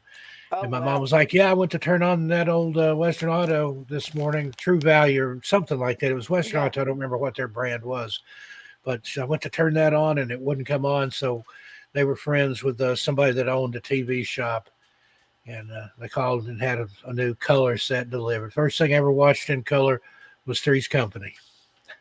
Wow. Wow. I So think the first thing I saw in 77, color, 78, something like that. it was The Wizard of Oz. My mom took me, somebody she worked with had a big color TV and it was going to be on TV. So you, again, if it was going to be on 8 o'clock on Friday night, you were there at 6:45 waiting for that I sucker to watched it come on. every time it was on, but Yeah. I hated that damn movie. Yeah. I was afraid of the Munchkins. When I was little, I like the that flying just monkeys. small people, midgets, whatever they Mhm. call themselves now, little persons, Mm. dwarfs, they scared the crap out of me. I just could not accept that they weren't just weird looking kids. I'm like, no, they can't be adults. And There's so I many would weird literally, things attached to I that couldn't movie. watch that part of the Wizard of Oz. That was Do a you horror ever seen film the for me. clips where they had one of the Munchkins was supposedly hung himself from a tree, and it was actually in the movie, and then Yeah, they've got they tried to all the say it stuff. was a bird or an emu or Mhm. something, but Mm-mm. not. It was swinging from the neck. Yeah, we'll pull that up one night. We'll do a lot of curses and cursed movies and stuff like that show. We'll pull all that up. But man, that was really creepy. And hearing some of the stuff that went on there, and you can imagine. I mean, even the Little Rascals. I mean, if you look back at some of what those kids went through, if you notice, and I was a big Little Rascal fan. I mean, gosh, Yeah. they were all over the Pete, the dog. I still use Yeah. quotes from Oh, that. I've read some of the biographies of some of the. I think it's Robert Blake. Yes. Beretta, and then he got in all that Mhm. trouble for supposedly shooting his girlfriend and all that. Got away with He it, didn't played, I think, Mickey on the Little Rascals. Yep, He talked I about think it was. all this. They used to run wild. He said they, like at the studios, they would plug the toilets and then flush them and flood the bathroom. And Oh, wow. you can imagine those little hellions running around Oh, like yeah. that, getting into everything. The thing that got me was, well, again, the long hours because they didn't have all that, stuff. And, the parents are stealing the money. The kids never got anything. They really never did. And there wasn't one Yeah. good story that came out of that. Not Darla, nobody. And nobody, And Alfalfa, Warren, yeah.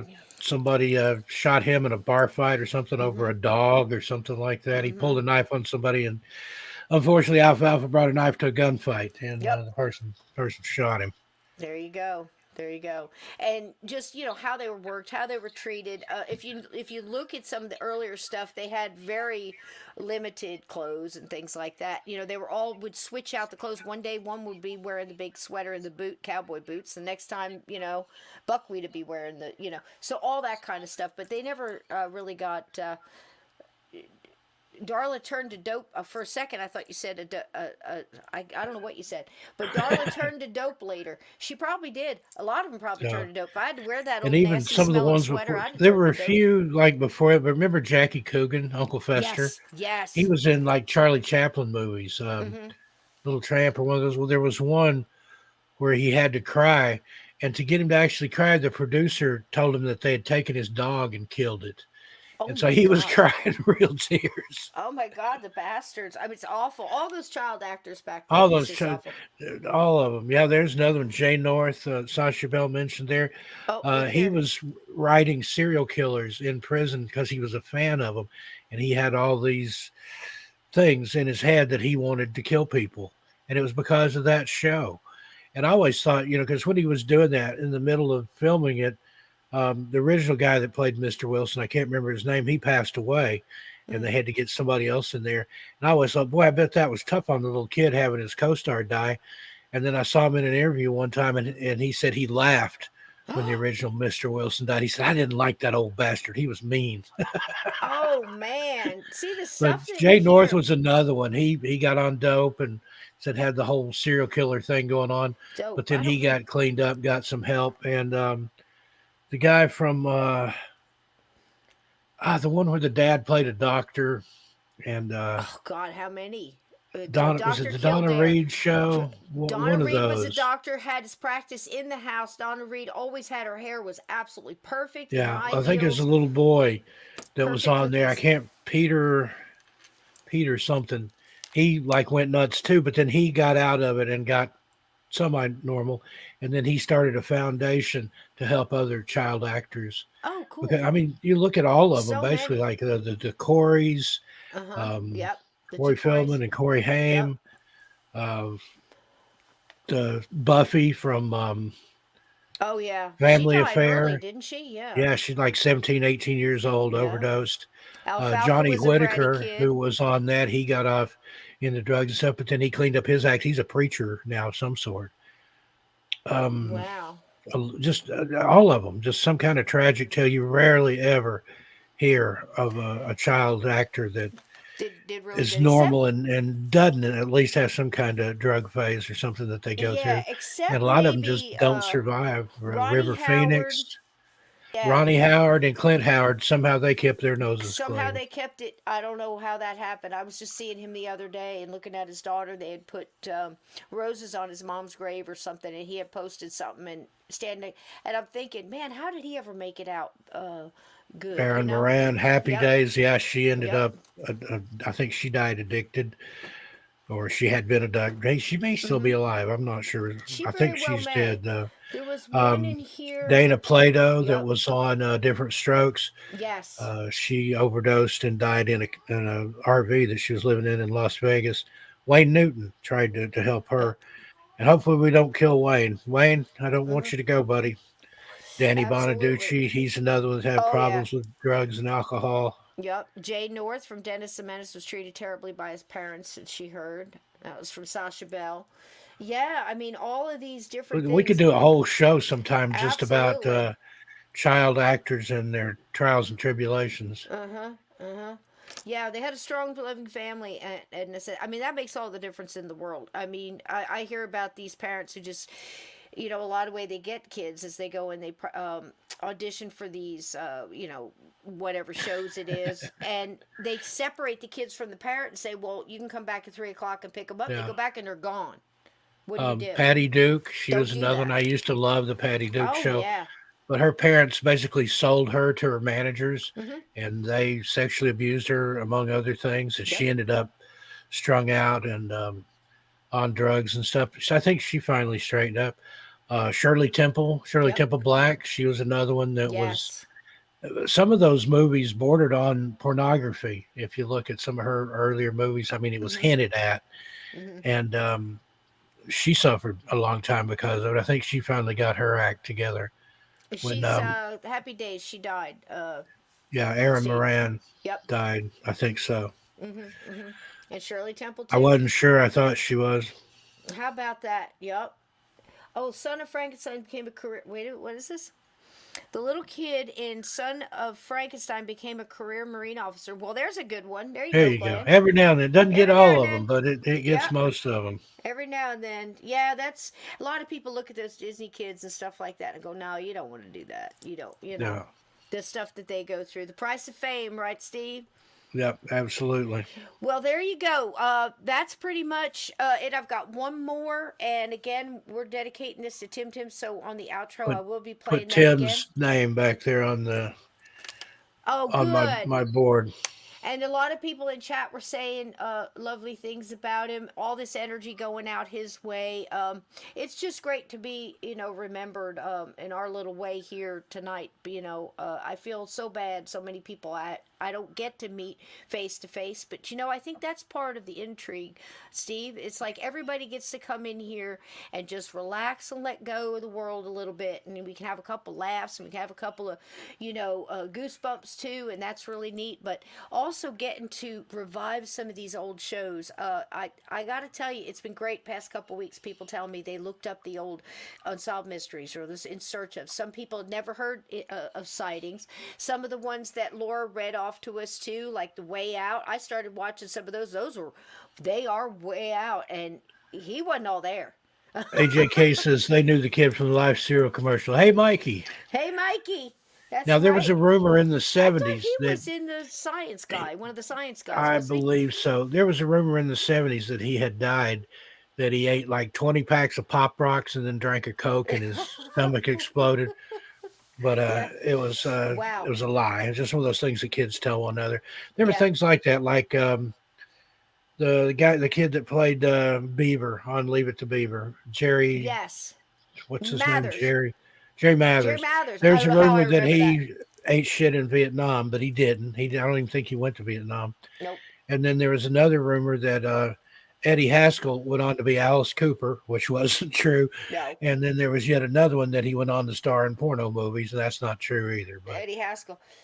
Yeah. Oh, he was a pistol. He was on. Nice to see you, Mrs. Cleaver. Mrs. Cleaver. Yup. He was always really super nice and then a jerk behind the scenes. Yup. I remember now. A real Eddie Haskell. Isn't that funny?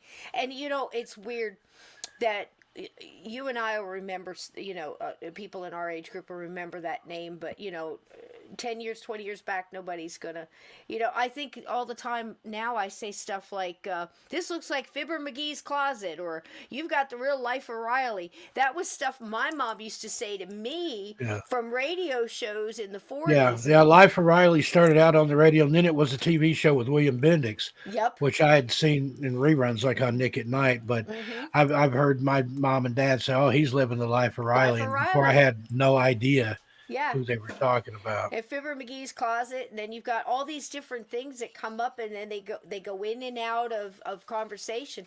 And when you had said that about rumors getting started, now there would be rumors like there was one about Rod Stewart, I won't repeat, that was going around high school. There was had to one have a about stomach Led pump. Zeppelin. Yeah, Led Zeppelin, again, I won't repeat it. The one with the shark.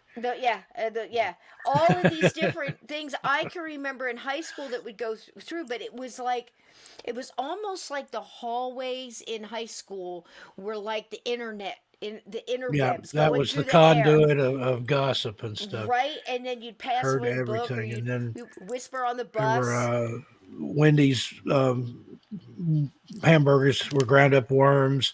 Hubba Bubba bubble gum had spider eggs in it. I remember that one. I remember they took a full page ad out in a newspaper that said, someone's telling your children very bad lies about a very good gum. There you go. Oh, there was one about. I do remember the worms. And Blue says here, actually, Eddie Haskell, actor, became an LAPD motorcycle. That is Very true. Cool. There you go. That's true. See? But the rumors are so much fun, and the legends are fun too. But I wonder if even something like that can happen now, because the lies come out fast. But And, they're you talking can check about them fast. Richard Gere and the gerbil there. I don't. Yes, I remember that one. I want to believe that one. Yeah, I do too. But again, somewhere in those lies is the truth. Susan says she believes she's a bit older than Cisco and Steve. Oh my, that's fine. That's saying something.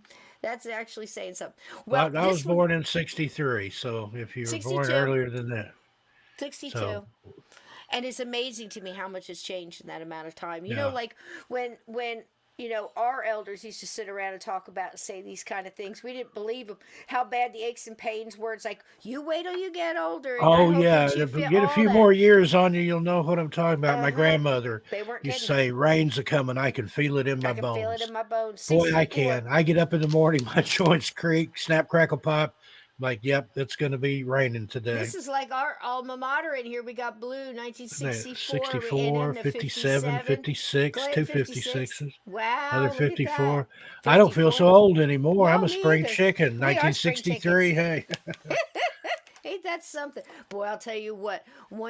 No doubt in my mind whatsoever, we had the best damn music. AJK, are you 73 or you were born in 73? Big difference. Yep.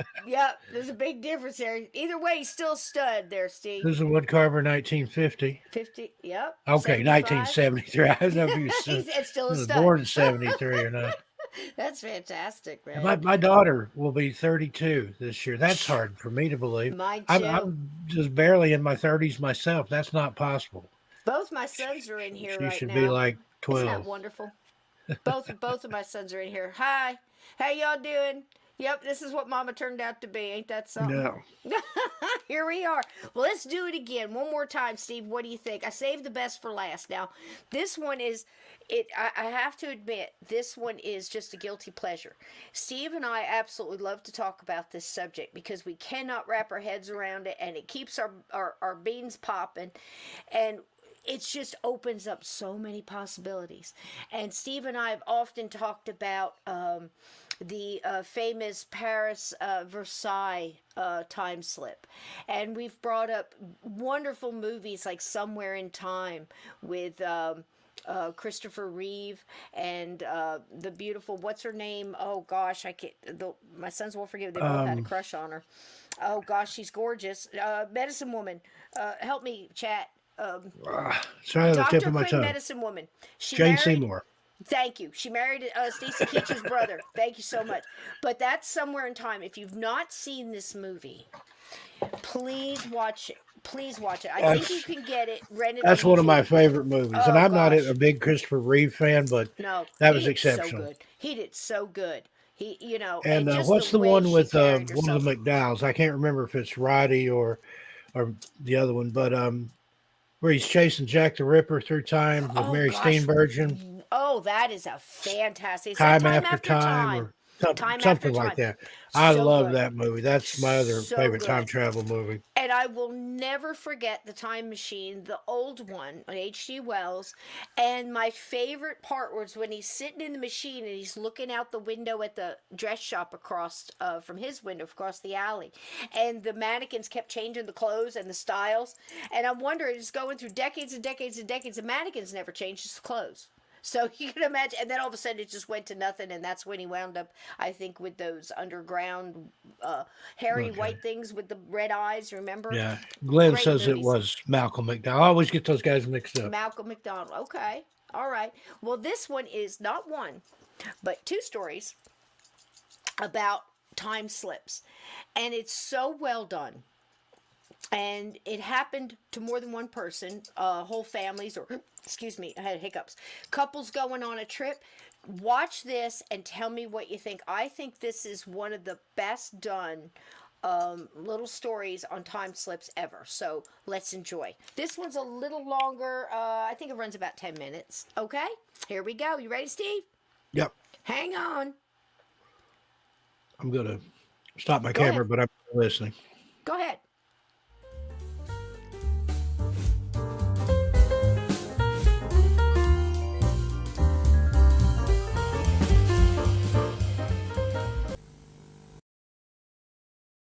I just wanted to say real quick, if you've never heard that quote, it's great, but I think it's better than to say it was Sir Arthur Conan Doyle that said it, not Sherlock Holmes, but the character said it. It's fantastic.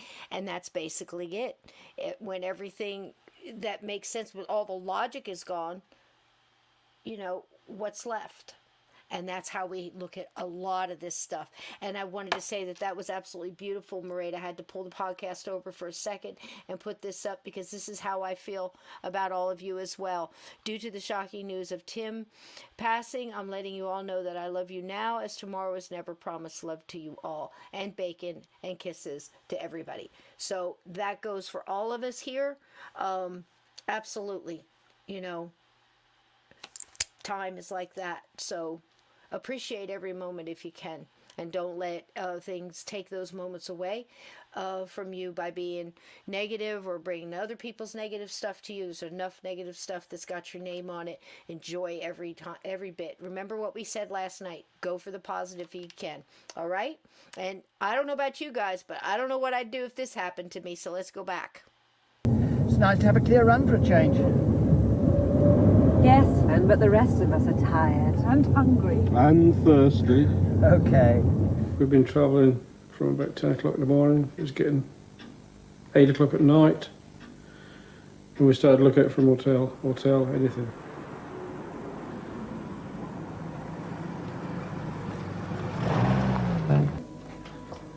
Manger. Manger, manger, manger. Manger, eat. Yes. Manger, Yes. manger. Oh, oui. Très bien. Pour les chambres, par ici, s'il vous plaît. Par ici.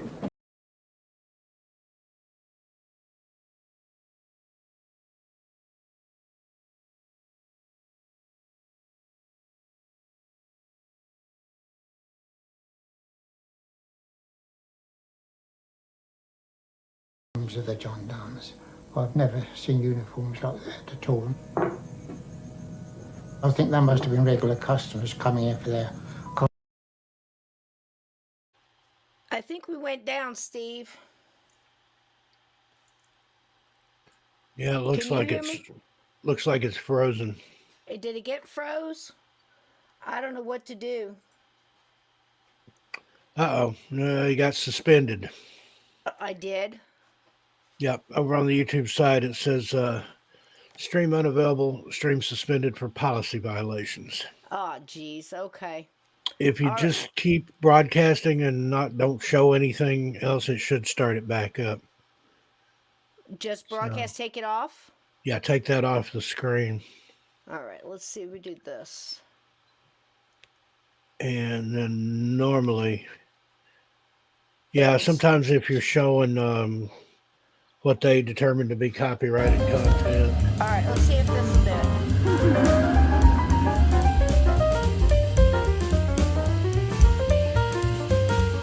See if it started back.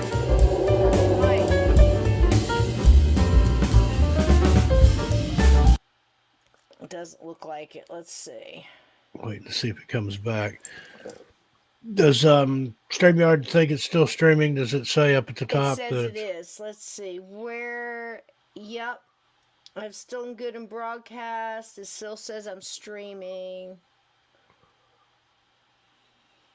All right, let's see here. I'm not getting anything else. Okay, let me see if I put something in the chat. Yeah, the chat's like, now we'll never know what happened. Somebody said YouTube SWAT kicked your door in. It's possible. Chat's still moving. Oh, you're back. Am I back? Yeah, Are we looks up? like we're back now. Yeah. Hey, Yeah, a lot of guys. times, if whatever they think it's whatever you're Right. playing, if they think it's copyright, then when you stop playing it, the stream will start back. So we are back, but I don't think we'll be able to show the rest of that video. No, let's see if I could just show the last second without any of that in it. Just to see. Right about here. If they cut me off again, we'll know. Let's see. Let's see if I can get it right about there. Because it was such a It's cute little probably. Can you play it without showing it? Yeah, Can you just probably. play the audio? Might be able Yep. to get by with that. Let me see if that'll do. This is last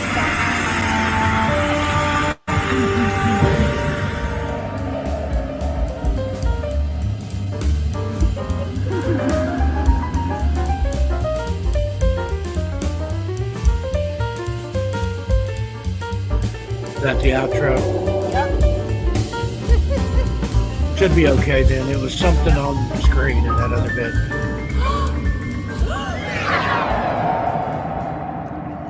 She's scared of Crispy, so let's just play through. Get you some laughs here.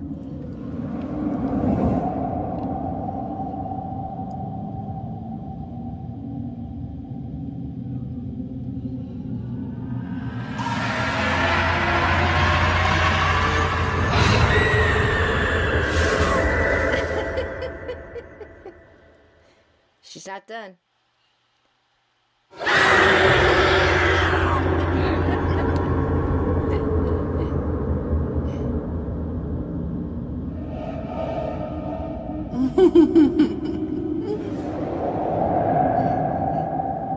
There you go. I had to give you all a little scare tonight. Yeah. There you go. Not that part How in there. about that? Do you know what happened in the rest of the time slip story? Yeah. So basically, what happened is they were taking pictures. And the last 3 pictures, and then they packed up and they left. Well, when they got home, and of course that was in the day you sent, your pictures out to Kodak, or you sent them the drugstore or something, and they come back. When they got them, the last 3 pictures weren't there in her camera, the one her husband had taken, and the other couple, they didn't get their pictures either. The pictures didn't come out. They went back. The place was gone.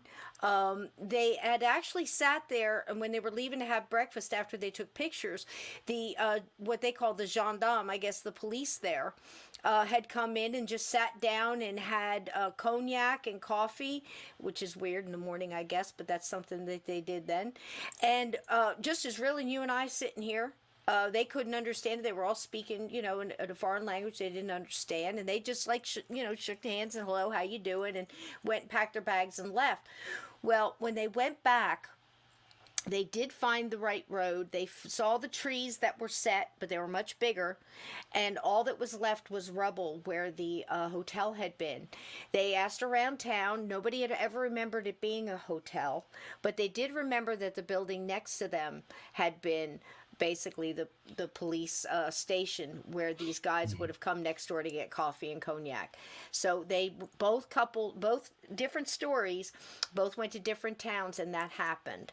And that reminded me a lot of your different stories about houses being in the woods and people going in and looking at calendars on the wall. Yeah. And I've heard stories of people are traveling on the old state highways and stuff, and seeing a diner, stopping, the food's good, the people were friendly, they couldn't believe how cheap it was, and then plan to stop on their way back, and they just show up and the place is empty, ask about it, and the guy at the gas station or whatever said, oh, that closed down years ago.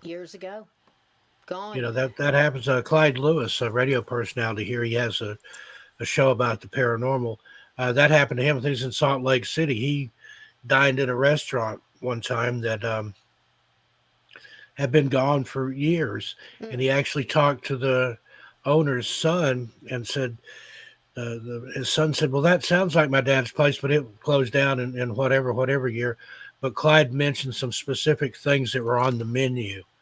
And the kid said, well, you've obviously been to the restaurant, but I've probably gone before he was born or something like that. So it does happen. Yeah, it does. And there's another one. Thanks, guys. I did that just for you guys. I absolutely love that ghost. And, it was so funny the way I set it up. It looked like every time Crispy showed up, it scared her. And she took off and she left every time he showed up. It was kind of neat. But I wanted to give you guys a little bit of a jump scare tonight. You come here, you expect to laugh and think.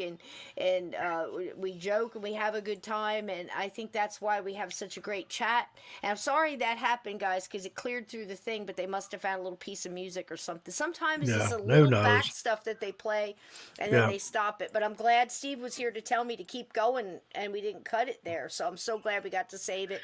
And Anytime if it just says suspended, then if you stop whatever you're doing and do something else, it should start back up within a couple of minutes. So cool. Be kind. I just wanted to ask you something. Email me. I misplaced your address. I've got something for you, and I forgot where I'm supposed to send it to, and I can't remember what your real name is to find it in my email. So if you would email me, Steve Stockton 81 at gmail.com. Please. Absolutely. I would also like to thank you very much for your kind donation to my PayPal. If my mods have that up there, that would be great if you could post it. There's also super chats. Look at the little $sign down below if you guys want to help. I got her a T-shirt at Squatch Fest, and I've still got it sitting right up here. Yeah. Something else. Well, that's it. Time slips and everything else that we saw tonight. We saw UFOs, entire families being taken away. I'm going to try to do some more from some of the older stuff, but that last one was Strange Things. That wasn't Australia. That was UK. It was seen between 93 and 97, I believe. Not a lot of their stuff is available. You can't even buy it, so I don't know who's doing what, with that, or what place you can watch it. But a couple people had some pieces, and I saw that, and I just had to grab it for you guys. We almost got kicked out of YouTube World for it, but like I said, sometimes they find a little piece of music, or it'll be something in the background. It could be anything, and if it clears the first time through, you don't know till you play it, and we'll see. So it could happen again, but now we know what to do, so that's kind of cool. Be kind. If I don't send it before I leave, I'm leaving for California on Wednesday, and I'll be back. I'm going to try to do next Monday with you, Cisco, but I may have to do it from the road. Okay. Driving down. Going to spend a couple of days in Mount Shasta, so I'm looking forward to that. Then Friday, driving on to San Francisco. I give my talk Friday night at the UFO conference. Going to hang around in San Francisco a little bit on Saturday, and going to drive back Sunday. But I'm thinking about we're going to go up the Oregon coast, I think, and go that way back, and I may stop and spend the night a couple of times. That'll be nice. Taking your time to get back. If you can't do it, Steve, just let us know. Well, and I can probably do it from the road. I'm taking a laptop with me, so that would be great. We'd love to see and hear all about everything. I wish I had more time to stay on Mount Shasta. Found an awesome inn there that's got just the most beautiful view of Shasta from their courtyard. So I'm going to stream live some from there. So all you people that have been missing 13 past midnight, I'll be back this week. May stream some from the road, but I'm definitely going to stream from Shasta and that general area, and then San Francisco and somewhere on the way back. And Be Kind says, send it after you get back. Everybody's wishing you good luck and everything's safe. And Ann Palmer, indeed. Be careful where you step in San Francisco. Yes, Patton, what can I do for you? Did you guys hear that? That's my ringtone on my phone. And again, thanks everybody for all your kind words and well wishes for Tim. Go into the light, man. We love you. That's all I got to say. Tim, if that was you, thanks for coming and telling me goodbye. And it meant a lot to me either way. Absolutely. But, this is for you, Tim. This is for you. This is for you. We even got cut off by YouTube. So unless that was you too, and if so, nice work. We appreciate it so much. But we wanted to let you know we were thinking about you tonight. Steve, that's wonderful. Have great, safe travels. Send, I know you probably can't do a live or something like that. You get so caught up when you're, doing stuff like that. I plan on doing some lives. I'm going to stream live a little bit from San Francisco. Probably going to go over into the Tenderloin. And I'll probably stream live from the streets of San Francisco, literally. Anybody remember that TV show? Yeah, Streets of San Francisco. Don't Ironside. Ironside was in San Francisco. Yep. But do that, and I'll do something in Shasta. I'm in Shasta. I get there late Thursday night, so probably won't do anything until Friday. Going to be there all day Friday. I'm sorry. Wednesday night I get to Shasta, be there all day Thursday, and then leaving out Friday morning. So I'll stream, if nothing else, Thursday night, and then maybe on the road Friday. Sandy's going to be driving, so I can stick the camera out the window or whatever and live stream if I can get a signal. Oh, Sandy's driving, so you're not going alone. Yeah, she's flying in to Portland and then renting a car. We're going to drive down. It's about a 6-7 hour drive down to San Francisco.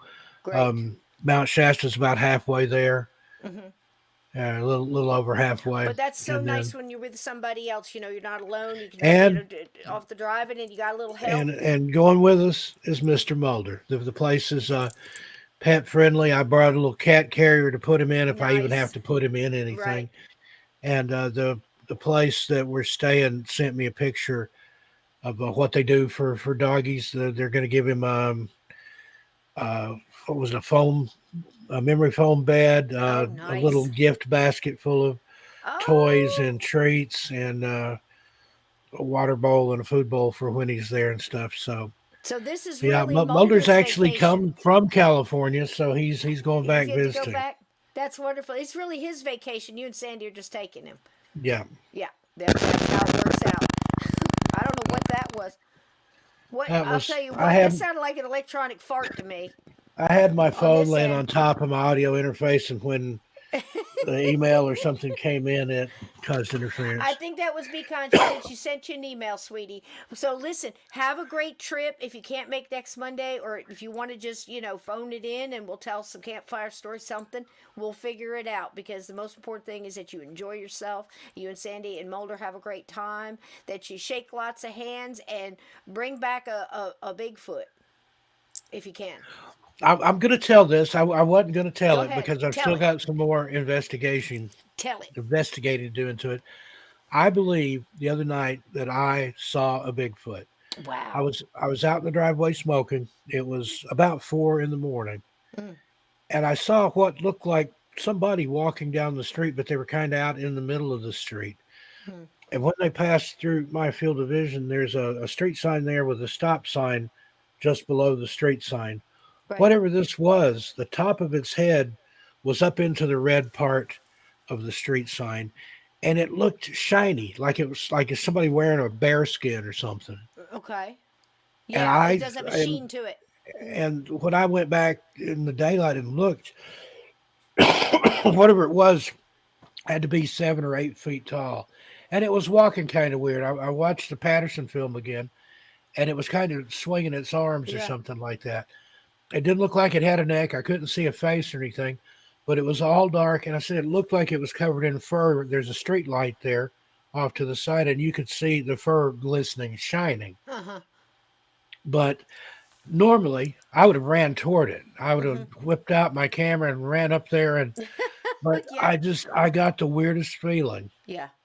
I looked at it, and when it just went out of the area where I was watching it, I started to take off up that way, and something told me you need to get in the house. Yeah.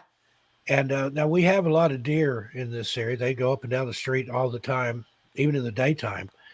And I've read somewhere that they've seen Sasquatch eating small deer. So I don't know but yeah, it was, like I said, it was about 4 o'clock in the morning. And at first I thought it was just somebody really tall. And then the next day, I stood out in the driveway and I watched people walk by that street sign. There's no way. There was one guy that lives up the street. He's 6'6" easy. He wasn't anywhere near where the red part of the stop sign started. And this thing, whatever it was not quite halfway of the stop sign. I'm going to go up there and measure it. I just haven't been up there yet. Incredible. But you might have seen I yourself think a that was Bigfoot, my see? first Bigfoot sighting. Well, the thing that's most convincing to me, the height definitely, but the sheen. The because sheen I've on seen it. stuff like that before. When I saw didn't mine, smell you could anything. I see didn't that. hear anything. Now, I've smelled Bigfoot before, what I believe is Bigfoot. I've heard the yips and yowls and the tree knocks. I've had rocks thrown at me. But whatever this was, it was silent. But it was just the way it was walking. It didn't walk like a person. And at first I thought, is that a bear? And I'm like, oh, yeah, a bear that's walking on 2 legs and swinging its arms going down the street. But it didn't look like a bear. You remember the old chocolate gumdrops that we used to get that looked kind of like a little mound or pyramid that was chocolate, and you bite into it and there's white cream inside? Its head looked like that. I couldn't discern a neck. It just kind of It was came just down like right. one of those just Boy, came Steve, down. I think you saw and Bigfoot, dude. I think it was. But I it think just, you did. like I said, my first, Hunting at 4 o'clock in the normally I would have morning, did you ran hear? right up there. I don't scare easy. I've been scared twice, maybe 3 times in my entire life. Black-eyed kids, the Wendigo thing, and the thing I couldn't see in the ditch. Right. And the Glimmer Man that I saw in downtown Portland, that didn't make me real happy either. But yeah, I know what you mean. but yeah, just I looked at it and I just started to take a step toward the end of the driveway, and I just had this nagging like, you need to go inside. And just That's it kind it of right creeped me there. out that I even That's thought the convincing part. And I wasn't going to second guess that kind of gut instinct because, Don't. like I said, normally anything else I went toward except for those 3. It's that thing things that there. it puts out. It's almost like you don't really know if it's your I think it intuition was. It was or just, if hey, it's something I'm they put Bigfoot. out. Yes. I'm walking down the middle of the road at 4 o'clock in the morning. Don't mess with me. That was kind of Yeah. that was And kind you're of probably walking looking for like deer. that. Probably looking But for deer. that was the most unusual thing was the sheen, and it wasn't raining or anything at the time. It looked like fur that was wet because I could see That it oil. glinting off the fur, and I thought, is that somebody wearing like one of these fur coats or something? But the whole thing was black, so I couldn't see any face, but I couldn't see any clothing. It didn't look like clothing. I mean, if it was a coat, there would have been, a tail to the coat or something. It was just, and it was big. It was big. Not only tall, but it was big. Right. That's Because incredible. when I compared the size of it of what I saw to other people walking by, it was twice as wide as any person I've seen walking smell by anything? there. I mean, even on the wind or something like that? No, but there wasn't any wind that night, and the way things are situated here, usually the wind doesn't come from that direction; it comes the other way. But I don't know. I can't say for sure. I almost wish I'd ran up there and tried to take a picture, but it never occurred to me. I was just too gobsmacked when I saw it, and I thought that person's really, really tall and really, really big. You just And don't then realize it's it when like you're that's walking not a into it. person. So I think that was my first actual sighting. I don't know 100%. And the for way sure. you are, and knowing you as well as I do, and knowing your instincts, again, this confirms the thought that I've had that, the stories we've heard from, our grandparents, and again, I'll say it. My grandmother was full-blooded Lenape. She married a full-blooded Cherokee. So, everybody gets mad because if you say that, it's like, I'm a part of that. No, it's how you live. It's a way of life and what you were taught. The traditions, of course, we've been split off into different things and had to survive in our own way. And those traditions have become morphed into different things. But we try to dig back and get, what did they do? What did they understand? And the stuff that she would tell me, they'll warn you when you're getting into their territory. Yeah. They'll warn you. What does that mean to a little kid? And that's almost the way I felt afterwards. Mhm. It was like my grandma's voice, but it was in my So voice, cool. but it was like in her tone, like, you need to get in the house, You boy. need to get in the house, boy.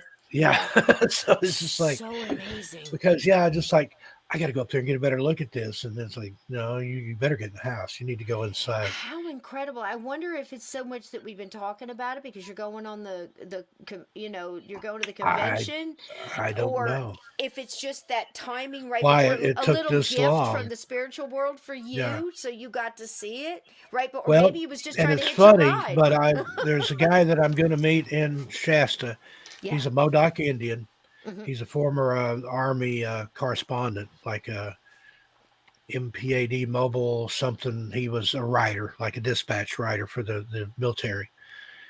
And he's lived there in Shasta, on the side of Shasta, for years now. He retired out of the Army, served in Air National Guard in Hawaii, and then for some reason ended up in Mount Shasta. And he's going to tell me some stories that he knows. And he had just told me, like the day before, that he had met the Bigfoot people and that they're not what people think. Right. And then I have this sighting like later the next morning. It's timing, and I'm reading all the comments. It's timing, in your journey and your consciousness. Your consciousness has always been high, but when we get an awareness early, it seems, in this kind of stuff where you're having all the things happen to you, other things are kind of held off for a while. It's weird how it works, and then all of a sudden it just bam bam bam bam bam keeps hitting you. It's crazy. He said he'd let me interview him, so if I can, I'm going to get him on camera telling his stories. And he said jokingly, he said, so like my dad used to say, he said, when you go into a place, find the old drunk Indian. He can find you whatever you need and tell you all the stories. Amen. Amen. Now, I'm so only saying that because he said it. He referred Because to he himself. He's the resident old drunk Indian in this Yeah. place now. Yeah, yeah, amazing. Well, it's been an amazing night. I think if, like you said, Tim liked a bit of everything. He definitely got it tonight, and a surprise story at the end. I couldn't be happier for you, man, because I always felt bad. It's like I said. Well, I wasn't going to tell it because it kind of. If I heard somebody tell that, I'd be thinking, yeah, bullshit. But it's what happened. And just the strangest part was that I didn't go up there. I didn't even think that. And I've heard so many people say that. When I saw it, I was just like transfixed. I watched it walk probably the place where I was standing, there was a tree here and something else over here. I think another type of tree. And, the place that I watched it walk through, I probably saw it make a good 2 or 3 strides. But just that sheen, that shimmer on the fur, the whatever, Yeah. and the fact that there wasn't any discernible clothes, Mm. and that I couldn't see a face or anything, and it didn't have a neck. way The that head neck just is. set on the shoulders. Like a gumdrop. I wish I'd smelled something. Then I would have known for sure, because what I've smelled before, it smelled like a cross between a wet dog and rotting garbage or sewage or something like so that. true. Yeah. But it's very pungent. Very pungent. But yeah, when you said that about literally the glimmer, just mine had it on the I shoulders. couldn't. It's like I couldn't move. I just started to move, and then someone's like, "You need to go in the house," and I did. I'm just like right up the sidewalk and inside, and that's not me at all. But there was a reason I needed to listen to that voice for whatever it was. It might have Bigfoot might have whooped my ass or The something. most convincing part of the whole thing for me, because that's it. Everybody says, "Why did you take a picture?" or "Why did you do this?" And then It didn't even do occur get to a me. picture. I was just standing there, like I said, just because by the time I transfixed. realized what it was, then I'm just in shock. Because Absolutely normally, if transfixed. somebody's walking down the street, I'm not going to whip out my camera and take a picture of them. Right, But I was watching them. And then by the time I figured out, that's awful tall and awful big. Right. And then when it went under the street light there, I saw the shininess of it. And it's like, that looks like a bear skin or something. And I'm just like, oh.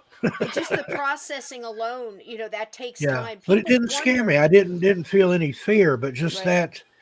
that granny senses kicked in and said, "You need to get in the house. That's Boy, don't get on go home. after this thing. Go in the house." Get on home. Absolutely. And Steve, if you had gotten a picture, if you'd gotten a video, they say that they have Everybody would something say that it was they put it off, but Photoshop or it something. kind of messes up somehow, whether it's the frequency that Yeah. they're on, that seems to be what's messing up the pictures. I don't know. Again, this is all theories, but what an amazing experience. And thank Yeah. you for Well, sharing Mulder with and us. Palmer asked where Mulder was. He stayed inside.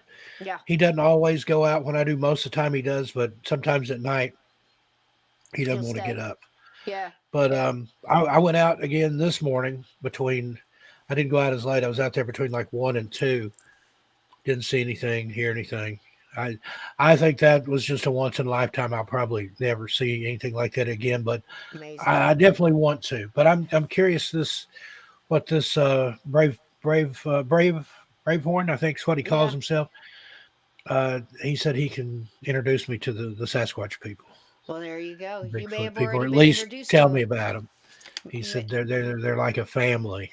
You may have already been introduced to him. Well, my friend, I'll tell you what. You have safe travels, and let us know. Take all the video you want. If you want to come back the Monday after, You we'll should show 'em. see all the stuff I'm taking. I can't wait. I've got Take video and bring 'em cameras. I've back. got gimbals. I've got all kinds of electronic equipment and computers and this, that, and the other. Wonderful.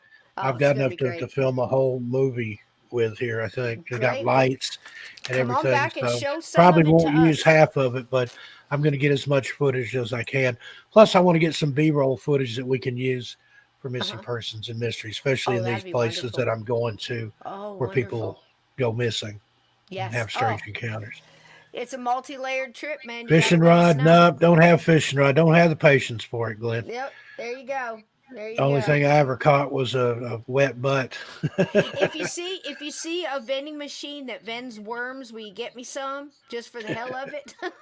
Nobody believes me that they exist, but they do. I've seen those a lot. Anytime there used to be there in the lake where I grew up, there was a little gas station convenience store at the end of the dock. You could pull up there. They had it looked like a Coke machine, and you put the money in and pull a thing, and it would drop a little styrofoam container of night crawlers. Absolutely. With a lid on it. Worm vending machine. Susan Woodcarver. Sandy flies back out Tuesday afternoon, so we'll be back sometime Tuesday. There Tuesday you go. morning, probably. And take a personal locator. And if you guys want to Almost pop a in on week. Monday, that will be great. You deserve this vacation. I couldn't be happier for you. And if Bigfoot wants a ride, I'd give it to him. just in case he comes back and wants to go with you to the convention. Look what you, but that'd be the best show and tell ever, Steve. There you go, Glenn. Glenn says, that makes you a fisherman, a wet butt and an empty stomach. Huh? That's just funny. I love you all. Make sure you tell everybody that you care about that you do. Try not to fight over the small stuff. Don't sweat the small stuff, and laugh through it all. I love you all. One more time for Tim. Anything else, Steve, on the way out? Tim. Well, Blue Crossroads said stay away from Bigfoot Granny. I'm telling you what, or Robot Granny. If she wants me to poop on a piece of paper, that'll be the last time she asks anybody to do that. I'll clear that cave out. There you go. She'll be like, whew, get out of here. Bigfoot will come by and go, oh Take my that God, what's paper that smell? with you. There you go. All right, one more time for Tim. Good night, everybody. Tim, We're going to go and outro. I love you, buddy. That's for you back there. This is all for you. Fly high, my friend. We love you. Go into the light. High. Go to the light. And you, my friend, come back safe and give our love to Sandy and Mulder. We love you too, sweetie. Yep. Good night, All right. everybody. Thanks, everybody. Good night.